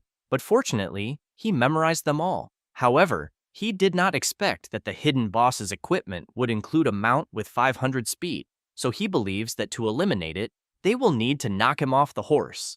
Thus, he gives the signal, and Yanze soon prepares his multiple hunting shot skill and fires it toward the knight. The attack goes all out, but the boss easily manages to repel the attacks with a simple sword slash, which in turn activates heavy armor mastery. From the top of the cliff, Yanze thinks that the knight has heavy armor mastery at level 5, and that, because of this, he believes his archery skills caused almost no damage to him. However, at that same moment, the Lake Guardian of Blood is locking the aggro target onto the archer, and as soon as he realizes this, Yanzi shouts for Yunqing and tells her that the aggro has shifted to him. She replies that she understands and soon begins to blow on the campfire she just made to spread a lot of smoke. Su Ming keeps in mind that the first step was for Yanze to lure the boss back with his precise long-range skills. The second step is for Yunqing to create smoke in the area the boss has to pass through to confuse his vision, since he knows this trick was learned in the goblin's lair. The knight begins to search for his target in the middle of the forest, and soon becomes surrounded by a lot of smoke, but then hears something and comes across several skeletons trying to attack the horse. Ji Yao activates her delayed trap release skill, and while the area skill duration is 3 minutes and 25 seconds, she thinks that if it were not for Su Ming, she would never know that the basic summoning skill can combine a large number of summoned monsters into a delayed trap spell. The boss attacks the skeletons so as not to be knocked down, but soon notices something approaching from behind. Yunqing activates her magic absorption slowing technique, and while he is hidden, the MC thinks that the third step is to use the skeleton trap prepared in advance by Ji Yao to restrain the movement of the boss's horse, and that combined with Yunqing's slowing magic,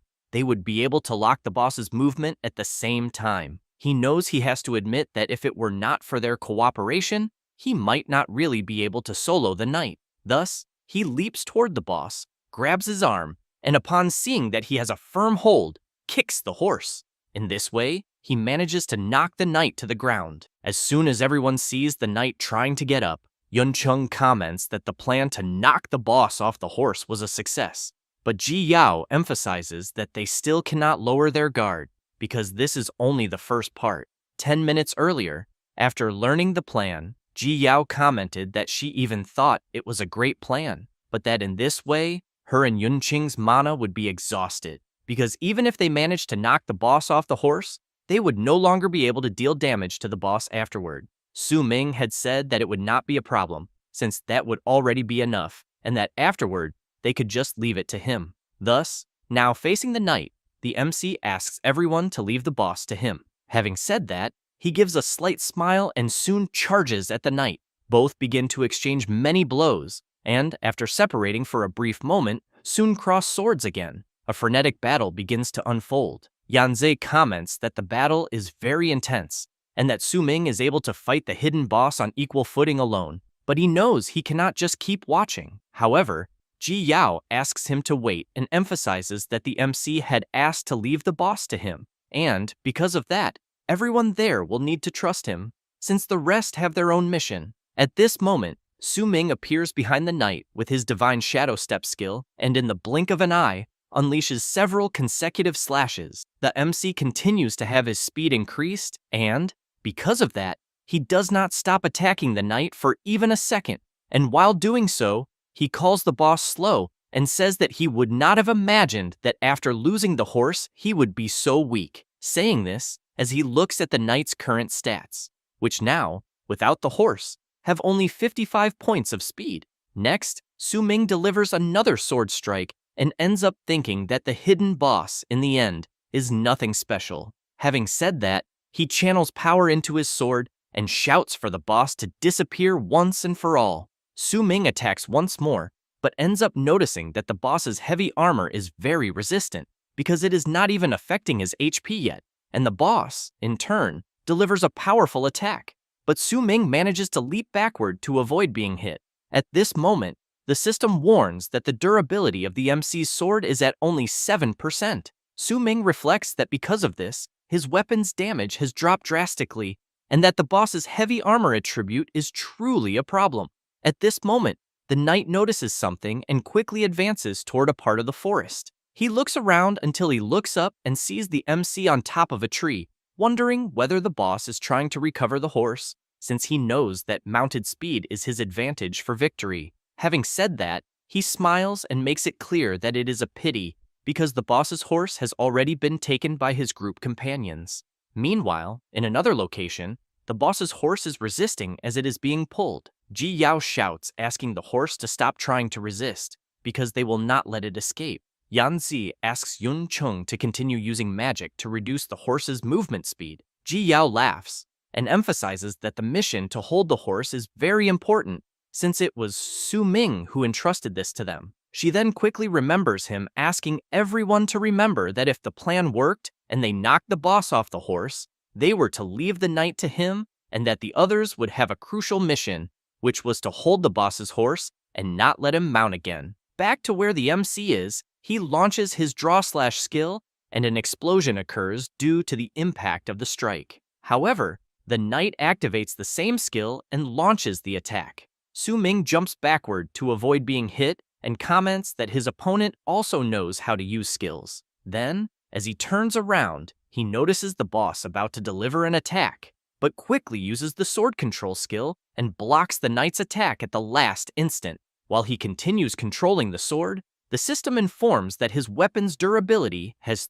3% remaining. Even so, Su Ming continues pressing forward, and this time lands a kick on the knight. The MC keeps in mind that he cannot waste any more durability on his weapon, and, upon observing the boss with his eye of perception, concludes that the creature's heavy armor is about to break. Thus, taking advantage of the boss being down on the ground, he controls his sword with the intention of delivering a final attack. However, the knight wanted exactly that, and, seeing the MC coming at him, anticipates his movement, counterattacks, and after getting the opening he wanted, grabs the MC by the neck, and with the other arm, delivers a powerful attack to Su Ming. However, the boss ends up confused when he sees his opponent's body disappear out of nowhere. Su Ming appears from within the forest, saying that this move is truly effective against both players and monsters, because it always works.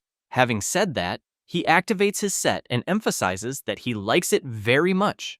and while the boss turns to charge at him, Su Ming uses sword control and lands a direct hit on the knight. Seeing that the heavy armor has finally been broken, he leaps toward him, but at that same moment, the system warns that the MC's weapon durability has been depleted and the sword breaks. However, Su Ming does not care at all, since he is using his other skill, execution. 1 hour later, at Xuanjing Academy, in the school administration communications room, it is announced that Director Wang has finally arrived. The old man comments that it seems the directors have already been talking in the communications room for quite some time. One of them replies that everyone else also did not arrive long ago, and that it was only Director Wang who arrived last. He then asks whether no student from Xuanjing Academy has managed to challenge the dungeon boss yet, because, according to annual custom, the completion results start coming out after 3 in the afternoon.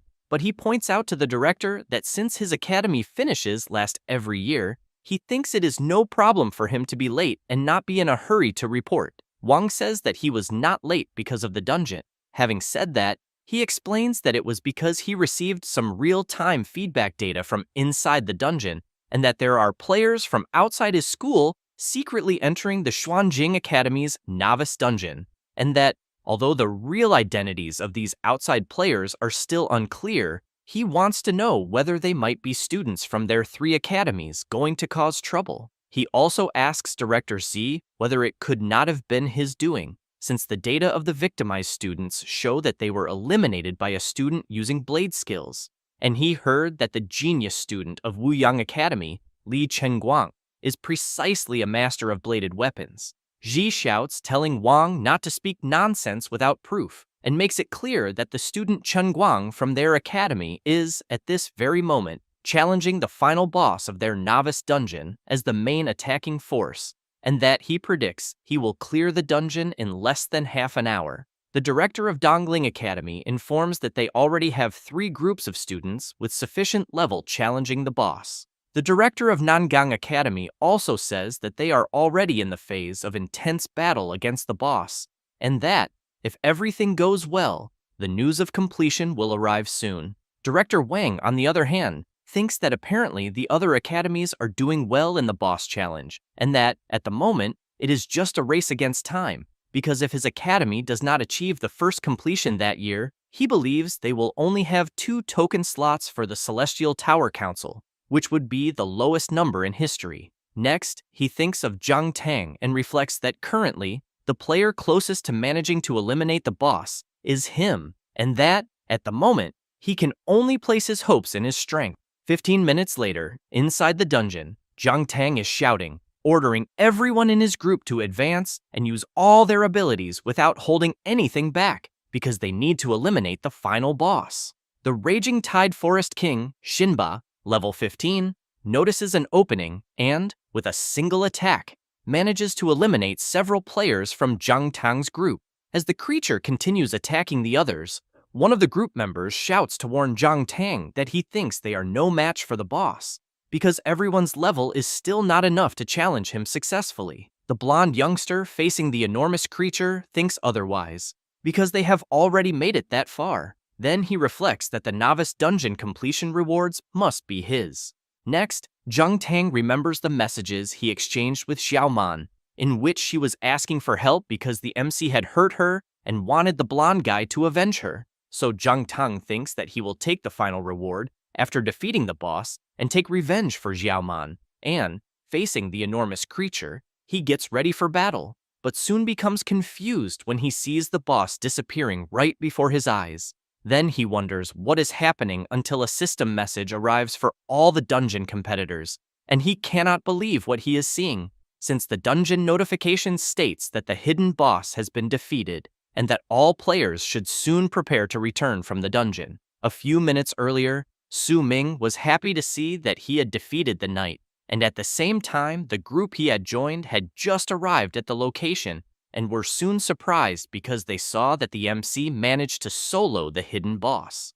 After that, in the information room, the directors were commenting that the result had just come out, and each one soon began cheering for their university. But Director Wang, upon looking at the big screen, becomes very surprised because he sees that it was his university that won. The directors go crazy, saying that this is an exaggeration, because they did not know that there was a hidden boss in the Novice dungeon. Meanwhile, inside the Novice dungeon, Ji Yao is very excited with her friend, saying that he really is amazing. Su Ming comments that, with the defeat of the knight, everyone managed to level up 2 levels at once, and now he is level 16. Next, he calls everyone and asks them to take advantage of the fact that the dungeon exit portal has not opened yet to divide the rewards for eliminating the hidden boss. Yanzei makes it clear that he does not want a reward, because just leveling up already leaves him very satisfied. Yunqing agrees with Yanzei and thanks the MC for saving her life. The archer laughs and emphasizes that,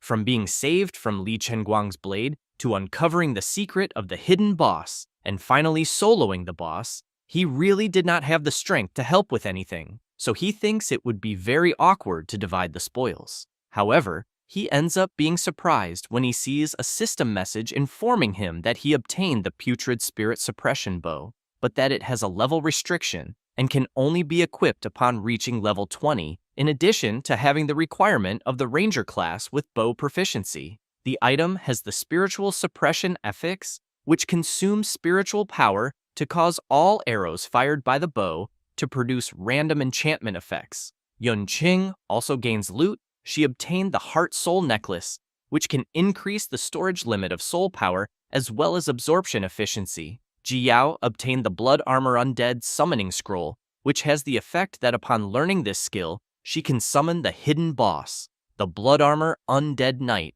and the attributes and level of the summon depend on the attributes and level of the summoner. Su Ming comments to everyone that, as they can see, the spoils left by the hidden boss are all related to exclusive rewards for their classes. Having said that, he thinks about what everyone did and explains that this means it is not only he who recognizes everyone as part of the success in eliminating the hidden boss, since apparently the Novice dungeon also recognizes them, in addition to knowing that if it were not for them, he would never have completed the challenge. At that moment, a voice congratulates the challengers for clearing the Furious Tide Flowers Rank F dungeon and informs them that the time spent inside the dungeon was 8 hours and 20 minutes. Su Ming comments that it seems time is up and that it is time to leave, and soon a portal appears behind the MC's group. Su Ming, while walking straight toward the portal, comments that the contribution rewards of each player for the dungeon challenge will be settled in the real world after everyone leaves, and that an exit portal will appear beside each living player, so he emphasizes that everyone should be proud. Having said that, he looks back and emphasizes that, since everyone there is still alive, the challenge was a great success. At 4:30 in the afternoon, the system announces that it is confirmed that all players have exited the dungeon. Some cry for having lost friends, others for brothers, and even lovers. Some comment that 20 entered and only 5 returned. Yanzei, seeing this, comments that he was the only one to return alive from his team, just like Ji Yao and Yunqing. Su Ming makes it clear to everyone that since the Day of Awakening, the world has become like this. A world dominated by the awakened, following the law of the jungle, where the winner takes all. And while he comments that only by constantly challenging oneself to become stronger can one survive under the rules of the world they live in, several players cry and lament their losses. Su Ming continues by saying that some are sad for losing comrades, relatives, and lovers, while others are incredibly happy for gaining power and money as rewards. So he thinks this world is absurd and crazy. At that moment, Director Wang appears on the big screen and congratulates everyone who survived and successfully challenged the Novice dungeon, saying that for them, this was the first challenge after awakening and stepping into the world of the awakened, and that it is also the last lesson the Academy will give them as graduates. Having said that, he asks everyone to remember that being awakened does not represent only power, money, and honor, but also represents responsibility, love, and peace, and that those who lost loved ones should remember this sadness and pain, and those who obtained victory should remember this responsibility and purpose. Ji Yao calls Su Ming and wants to know what he is feeling, whether he is sad or happy with the rules of the world they live in. He replies that the students who were eliminated inside the dungeon will be resurrected. The director comments that he has one more thing to say and emphasizes that, to properly complete the lesson, he will reveal the true meaning of the Novice Dungeon, in which lost classmates, relatives, and lovers will be resurrected in 30 minutes and return from the dungeon to their side. Everyone is left unable to believe this revelation, but Jiao, very surprised, looks at Su Ming and wonders how he knew all of this. Shortly after, the dungeon statistics were completed and entered the reward settlement phase. The player, Li Guangran, eliminated 3 frenzied rabbits and 1 reverse feather chicken, totaling 4 monsters eliminated, and her total contribution value in the dungeon was 0.03, and she obtained 16 advent coins. The player Song Jue eliminated 1 sharp-clawed cat and had 0.06 total contribution value in the dungeon and obtained 22 advent coins. And after settling the rewards of some players, it was now the MC's turn. He eliminated 113 gray-backed wolves, 1 mutant monkey, 24 minor goblins, 1 elite goblin, 87 spiny-toothed beasts, 13 elite spiny-toothed beasts, and 1 hidden boss.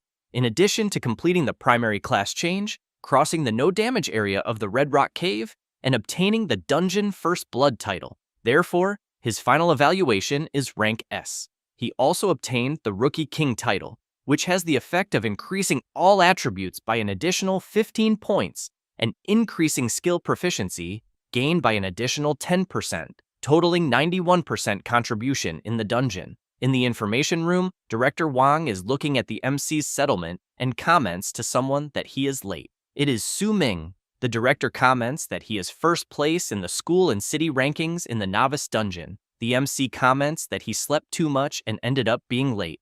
Next, the system shows the level ranking of the Xuanjing City Novice Dungeon, in which first place is Su Ming at level 16, second are Zhang Tang and Yanzei at level 12, third place Yun Qing at level 11, and fourth, Ji Yao at level 10. Su Ming comments that since the Novice Dungeon is over, that means his school life has ended, but he thinks that he no longer needs to be discreet, since he believes he will have no problem modifying his information. After all, in the future, the difference between him and those classmates will be tens of thousands of kilometers, until he notices something strange, and, seeing the director with shining eyes hugging his leg, he wants to know how long the director is going to keep hugging him. The old man starts crying with happiness and thanks the MC, then comments that although he does not know what method he used, he finally helped Xuanjing Academy, which had been at the bottom for so many years, to vent its frustrations and regain its pride.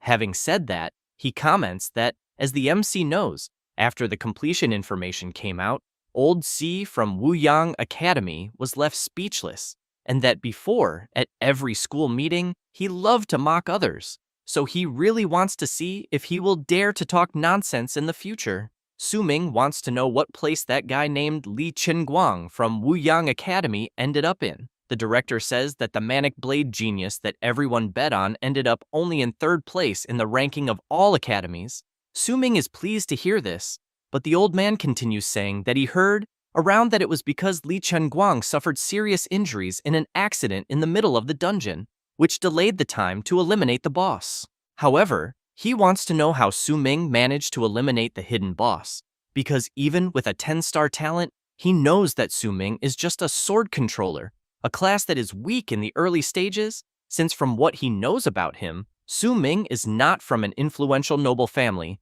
and likely does not have enough money to buy divine equipment. Then he emphasizes that he has never seen a student as incredible in all his long years as a director, since he knows that it cannot be the merit of those extra items he gave him after awakening, because those things only serve to slightly increase combat power. The MC laughs and replies that it was just luck, because he was lucky and obtained many very useful skills and items. The director agrees and emphasizes that there are so many incredible treasures in the Novice Dungeon. Su Ming says that he also found a group of good teammates, and that without their help, he thinks he also would not have eliminated the hidden boss. But he thinks that he cannot tell the director that he reincarnated. Wang comments that it seems Su Ming is not only an exceptional awakened, since he also thinks that he is an incredible leader. However, he informs him that the other students came earlier to collect the top 5 rewards, and that the student, Ji Yao, would not stop praising him for teaming up with him and seeing how incredible he is. Su Ming comments that she sent a message earlier to go together, but he ended up refusing, since he had in mind that he knew that girl would praise him a lot, making him embarrassed, since she always liked to praise others like that. At that moment, the director throws the Heavenly Tower Council token to the MC and asks him to keep it. Su Ming looks at the token in his hand, and the director comments that thanks to his performance in taking first place, the vice mayor, who originally looked down on Xuanjing Academy, had to take tokens from other academies and give them to theirs, and that because of this, his academy this year obtained 5 token slots, which were given to him, Jiao, Yanzhe, Yunqing, and Zhang Tang. In addition, it is also time to explain the importance of the Heavenly Tower Council token. The MC calls the director and comments that he does not need to explain, because he knows very well what it is, since the Heavenly Tower Council is the place that many newly awakened dream of, and that generally, after a student challenges the Novice dungeon, he graduates from the academy and officially enters the world of the awakened. Therefore, he knows that most people can only accept beginner-level dungeon training in the following days, challenging step by step and playing it safe, but the risk of improvement is high, and the speed is slower. However, having the qualification of the Heavenly Tower Council is something different, since those who possess the Heavenly Tower Council token have a much faster training channel, and although the challenges inside are varied, the enhancement rewards are many bane and fast. Su Ming knows that in his past life, it was because he did not obtain this Heavenly Tower Council qualification early on, and this prevented him from gaining an advantage over the majority of players from the start, and the resources obtained after being divided were not sufficient. But he knows that in this life it is different, because he will seize every opportunity and prepare for the future. The director congratulates the MC and informs him that he has officially graduated as an awakened of Xuanjing Academy. Having said that, he emphasizes that future challenges will not allow restarts in case of failure, like in the Novice dungeon, since the challenges they will face later will have only one chance and will be bets with their own lives. Su Ming listens attentively to every word of the director, who comments that he hopes the MC, a hidden genius, can achieve a great future and contribute to the world. Su Ming gives a slight smile, takes the director's hand, and thanks him. Meanwhile, in the noble area of Xuanjing City, in a huge mansion, a door bursts open and a man starts shouting for Yunqing. The old man goes to her, hugs her, and says that it is very good to see that she returned safely from the Novice dungeon, and that she even took 3rd place in the academy, and that, judging by it, the helpers Jiang Lan arranged were quite capable. She says that unfortunately the credit this time was not theirs, since it was an awakened student named Su Ming who helped Yunqing. The old man is surprised and immediately wants to know more. Yunqing tells her father that the mercenaries her sister hired fell into a monster trap due to some accidents, and that she also almost failed in the dungeon. However, she emphasizes that fortunately the student Su Ming appeared and saved her, and that he not only saved her, but also gave excellent skill books and equipment, in addition to taking her to level up and clear the dungeon. Jiang Lan explains that she looked for Su Ming right at the beginning to take Yunqing, but there was a conflict at the time and he refused, even when offered a lot of money, and as she recalls that day, she emphasizes that she did not expect her sister and him to have such a strong fate that they would meet in the dungeon, and because of that, she thinks they really need to thank him this time. Yunqing's father comments that his daughters seem to approve greatly of this Su Ming, and that, judging by it, they will need to find time to properly thank him, and that, as they said, being such an incredible awakened, he also wants to meet him. So he asks Jiang Lan to check his contact. Next, he makes it clear that to celebrate Yunqing's successful completion of the dungeon, he decided to hire the best famous chef to cook for everyone that night until he hears his phone ringing, and upon answering it, informs that he is very busy at the moment and that it does not matter whether the meeting is urgent or not. However, he becomes very surprised by what he just heard, and as he goes to a more private place, asks the person to clearly repeat what he just said. The man informs the president that they discovered that over the last 2 days someone sent assassins and eliminated many of them, and the old man wants to know if he knows who is behind it. The man says it is the Zhang family, which immediately leaves the old man perplexed upon hearing it. 2 days later, Ji Yao is shouting over the phone, saying that everything is scheduled and that they will depart together that day for the world of the Heavenly Tower, and emphasizes that this time he cannot act alone again.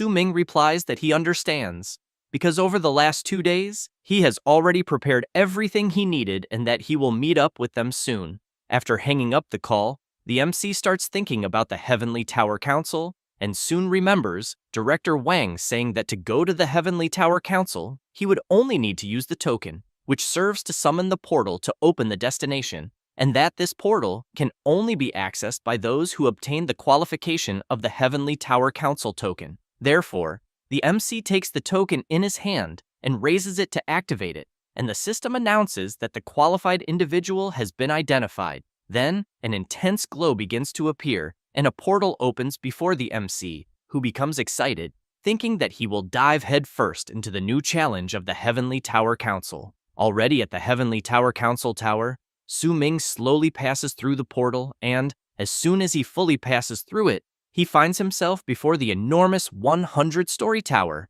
the territory of the Heavenly Tower Council. Ming looks at her and thinks that, in his past life, he only had the chance to come there much later, purely by coincidence. And as he looks around, he reflects that apparently many challengers from all over the country who obtained the tokens are still being continuously teleported there. So he concludes that being able to challenge that place once again will be quite exciting. After that, he arrives at a door and raises his token to scan it, and it does not take long before he is successfully identified and a door opens in front of him. He is soon surprised since he sees many people there and a system notice asking the challengers to wait for the start of the ceremony in the first floor hall. Ming actually wants to know why the lobby there is different from his past life, and after taking a good look around, he concludes that in this life the place is much larger than before. At that moment, Ji Yao and the others arrive calling Ming and saying that he finally arrived. The MC laughs and says that apparently they arrived much earlier. Ji Yao gets nervous and makes it clear that they have been there for a long time, so she wants to know why he never likes to act in a group.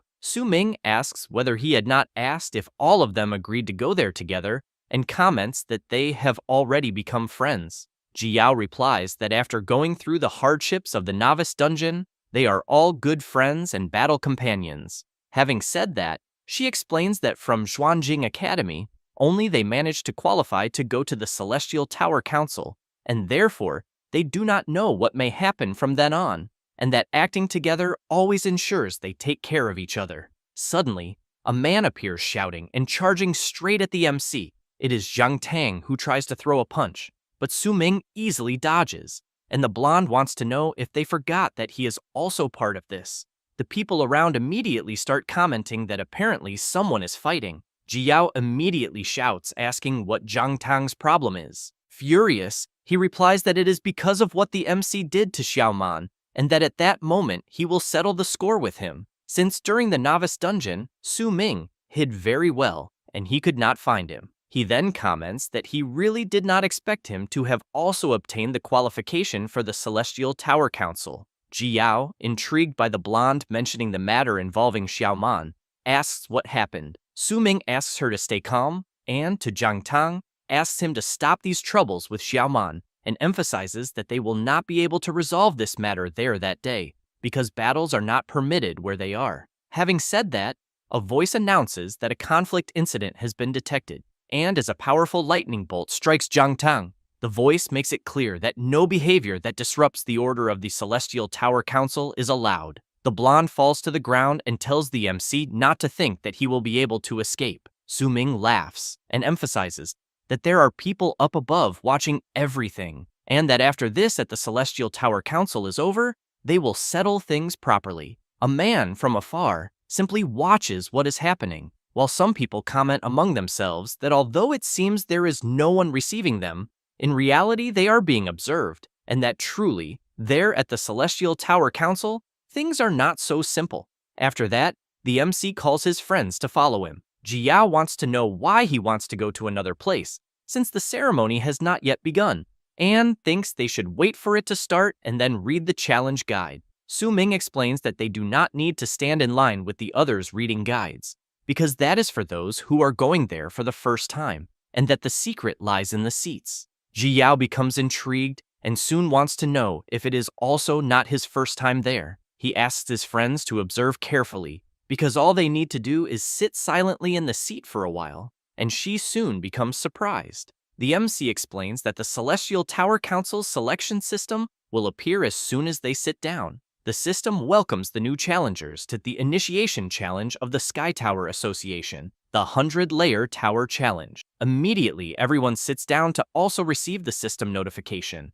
Ming says that he is still climbing the tower and completing the stages, and that completing the 100-level Tower Challenge will be linked to the evaluation of his ranking after entering the game. Ji Yao wants to know if it will be a tower climbing competition.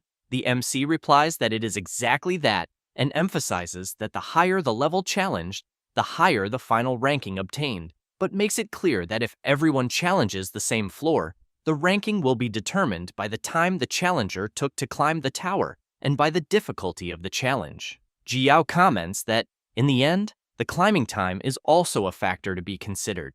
Ming comments that she is right and that they might be one step ahead of the others, since these ceremonies are used by the Sky Tower Association to test the participants' observation and adaptation skills. So he thinks what they want to see is the challenger's ability to observe the environment, find solutions, and take the initiative. Having said that, he asks whether the three of them want to join him to climb the tower like in the Novice dungeon. Yunqing replies yes, since she thinks it is much safer to follow him, especially because the Celestial Tower Association token has restrictions. And even if her family wanted to use money to find good helpers, it would not be of much help. Yanzhe calls the MC and comments that this time he chooses not to follow him. Yunqing is surprised and immediately wants to know why. He replies that eliminating the hidden boss in the Novice dungeon was basically all Ming's main effort, and that they were just taking advantage of the situation. Yet they still leveled up a lot, and therefore he thinks they relied too much on the MC's power. In addition, with his strength, the MC definitely has bigger goals for challenges, and he does not want to hold him back. But he also wants to rely on his own strength to train and become stronger. Ji Yao emphasizes that Yanzhe is right and that, in fact, they also need a real test, because to ensure the success rate of the challenge, the three of them will team up alone, excluding Ming, so she wants to know if Yunqing agrees. She feels a little reluctant about it because she wanted to go together with the MC, but soon fills herself with confidence and agrees with Ji Yao, emphasizing that she is very motivated because she also wants to learn to become stronger by relying on her own abilities. Thus, after everything is settled, Ming chooses to challenge the tower climb alone, and Yanzhe, Ji Yao, and Yunqing challenge the tower climb as a team of 3 people. While they continue talking, the man from before keeps only paying attention to what is around. The man in question is Li Chenguang, who, when thinking about what happened in the Novice dungeon, swears that his duel with the MC has not yet been decided. At that moment, the system informs the MC that the team options have been finalized and that the 100-layer tower challenge will begin. Ming comments to his friends that he will go first and that he will be waiting for their good results. The 3 ask the MC to go all out and emphasize that they will also do their best. It does not take long, and Ming is soon taken into the challenge. Upon arriving, he passes through the portal and already receives the system notification that he was the first player to enter the 100-layer tower challenge. He thinks that he is feeling a very familiar sensation until another system notification arrives, informing that the MC's first opponent will be the Furious One. A portal begins to take shape right before his eyes, and the creature starts to pass through the portal. But the MC becomes a little confused by the creature he is seeing, since in front of him there is a Qingyuan free-range chicken, and he wonders why the challenge he is in is different from his past life. Ming does not waste time and charges at the creature, grabbing its neck, and while holding the free-range chicken firmly, he really wants to know how a monster on the first floor can be a chicken, since he remembers that in his previous life, when he challenged the same place, the monster he encountered on the first floor was a level 5 monster called the purple-furred evil tiger. But at the moment, the challenge is completely different from his past life, so he wonders whether the 100-layer tower is mocking him as a novice. However, he realizes that the chicken's level is unknown, and perhaps thinks it is better to eliminate it right away. But the creature becomes furious, leaps into the air, and lands a powerful kick on the MC, who is violently thrown backward. He becomes irritated at being caught off guard and for underestimating his opponent, so he grows serious and carefully observes the free-range chicken in front of him, which in turn charges straight at the MC with full force. After some time in the Celestial Tower Hall, it is announced that the opening ceremony of that year's 100-layer tower challenge for novices has ended, and that shortly the explanation of the teleportation challenge to the 100-layer tower will begin. However, one of the players becomes intrigued by something he is seeing and soon wants to know why a ranking of challenge levels has already appeared on the leaderboard. Another person wants to know if someone is really already rushing through the tower. Soon after, everyone sees that first place belongs to that 10-star genius from Wuyang City, and it does not take long for a notification to arrive that Li Chunguang has completed the second floor, and everyone comments that it can only be the Blade Maniac. Meanwhile, the MC is still fighting the free-range chicken, which in no way stops advancing towards Su Ming, who is constantly forced to retreat to avoid being hit head-on by the creature.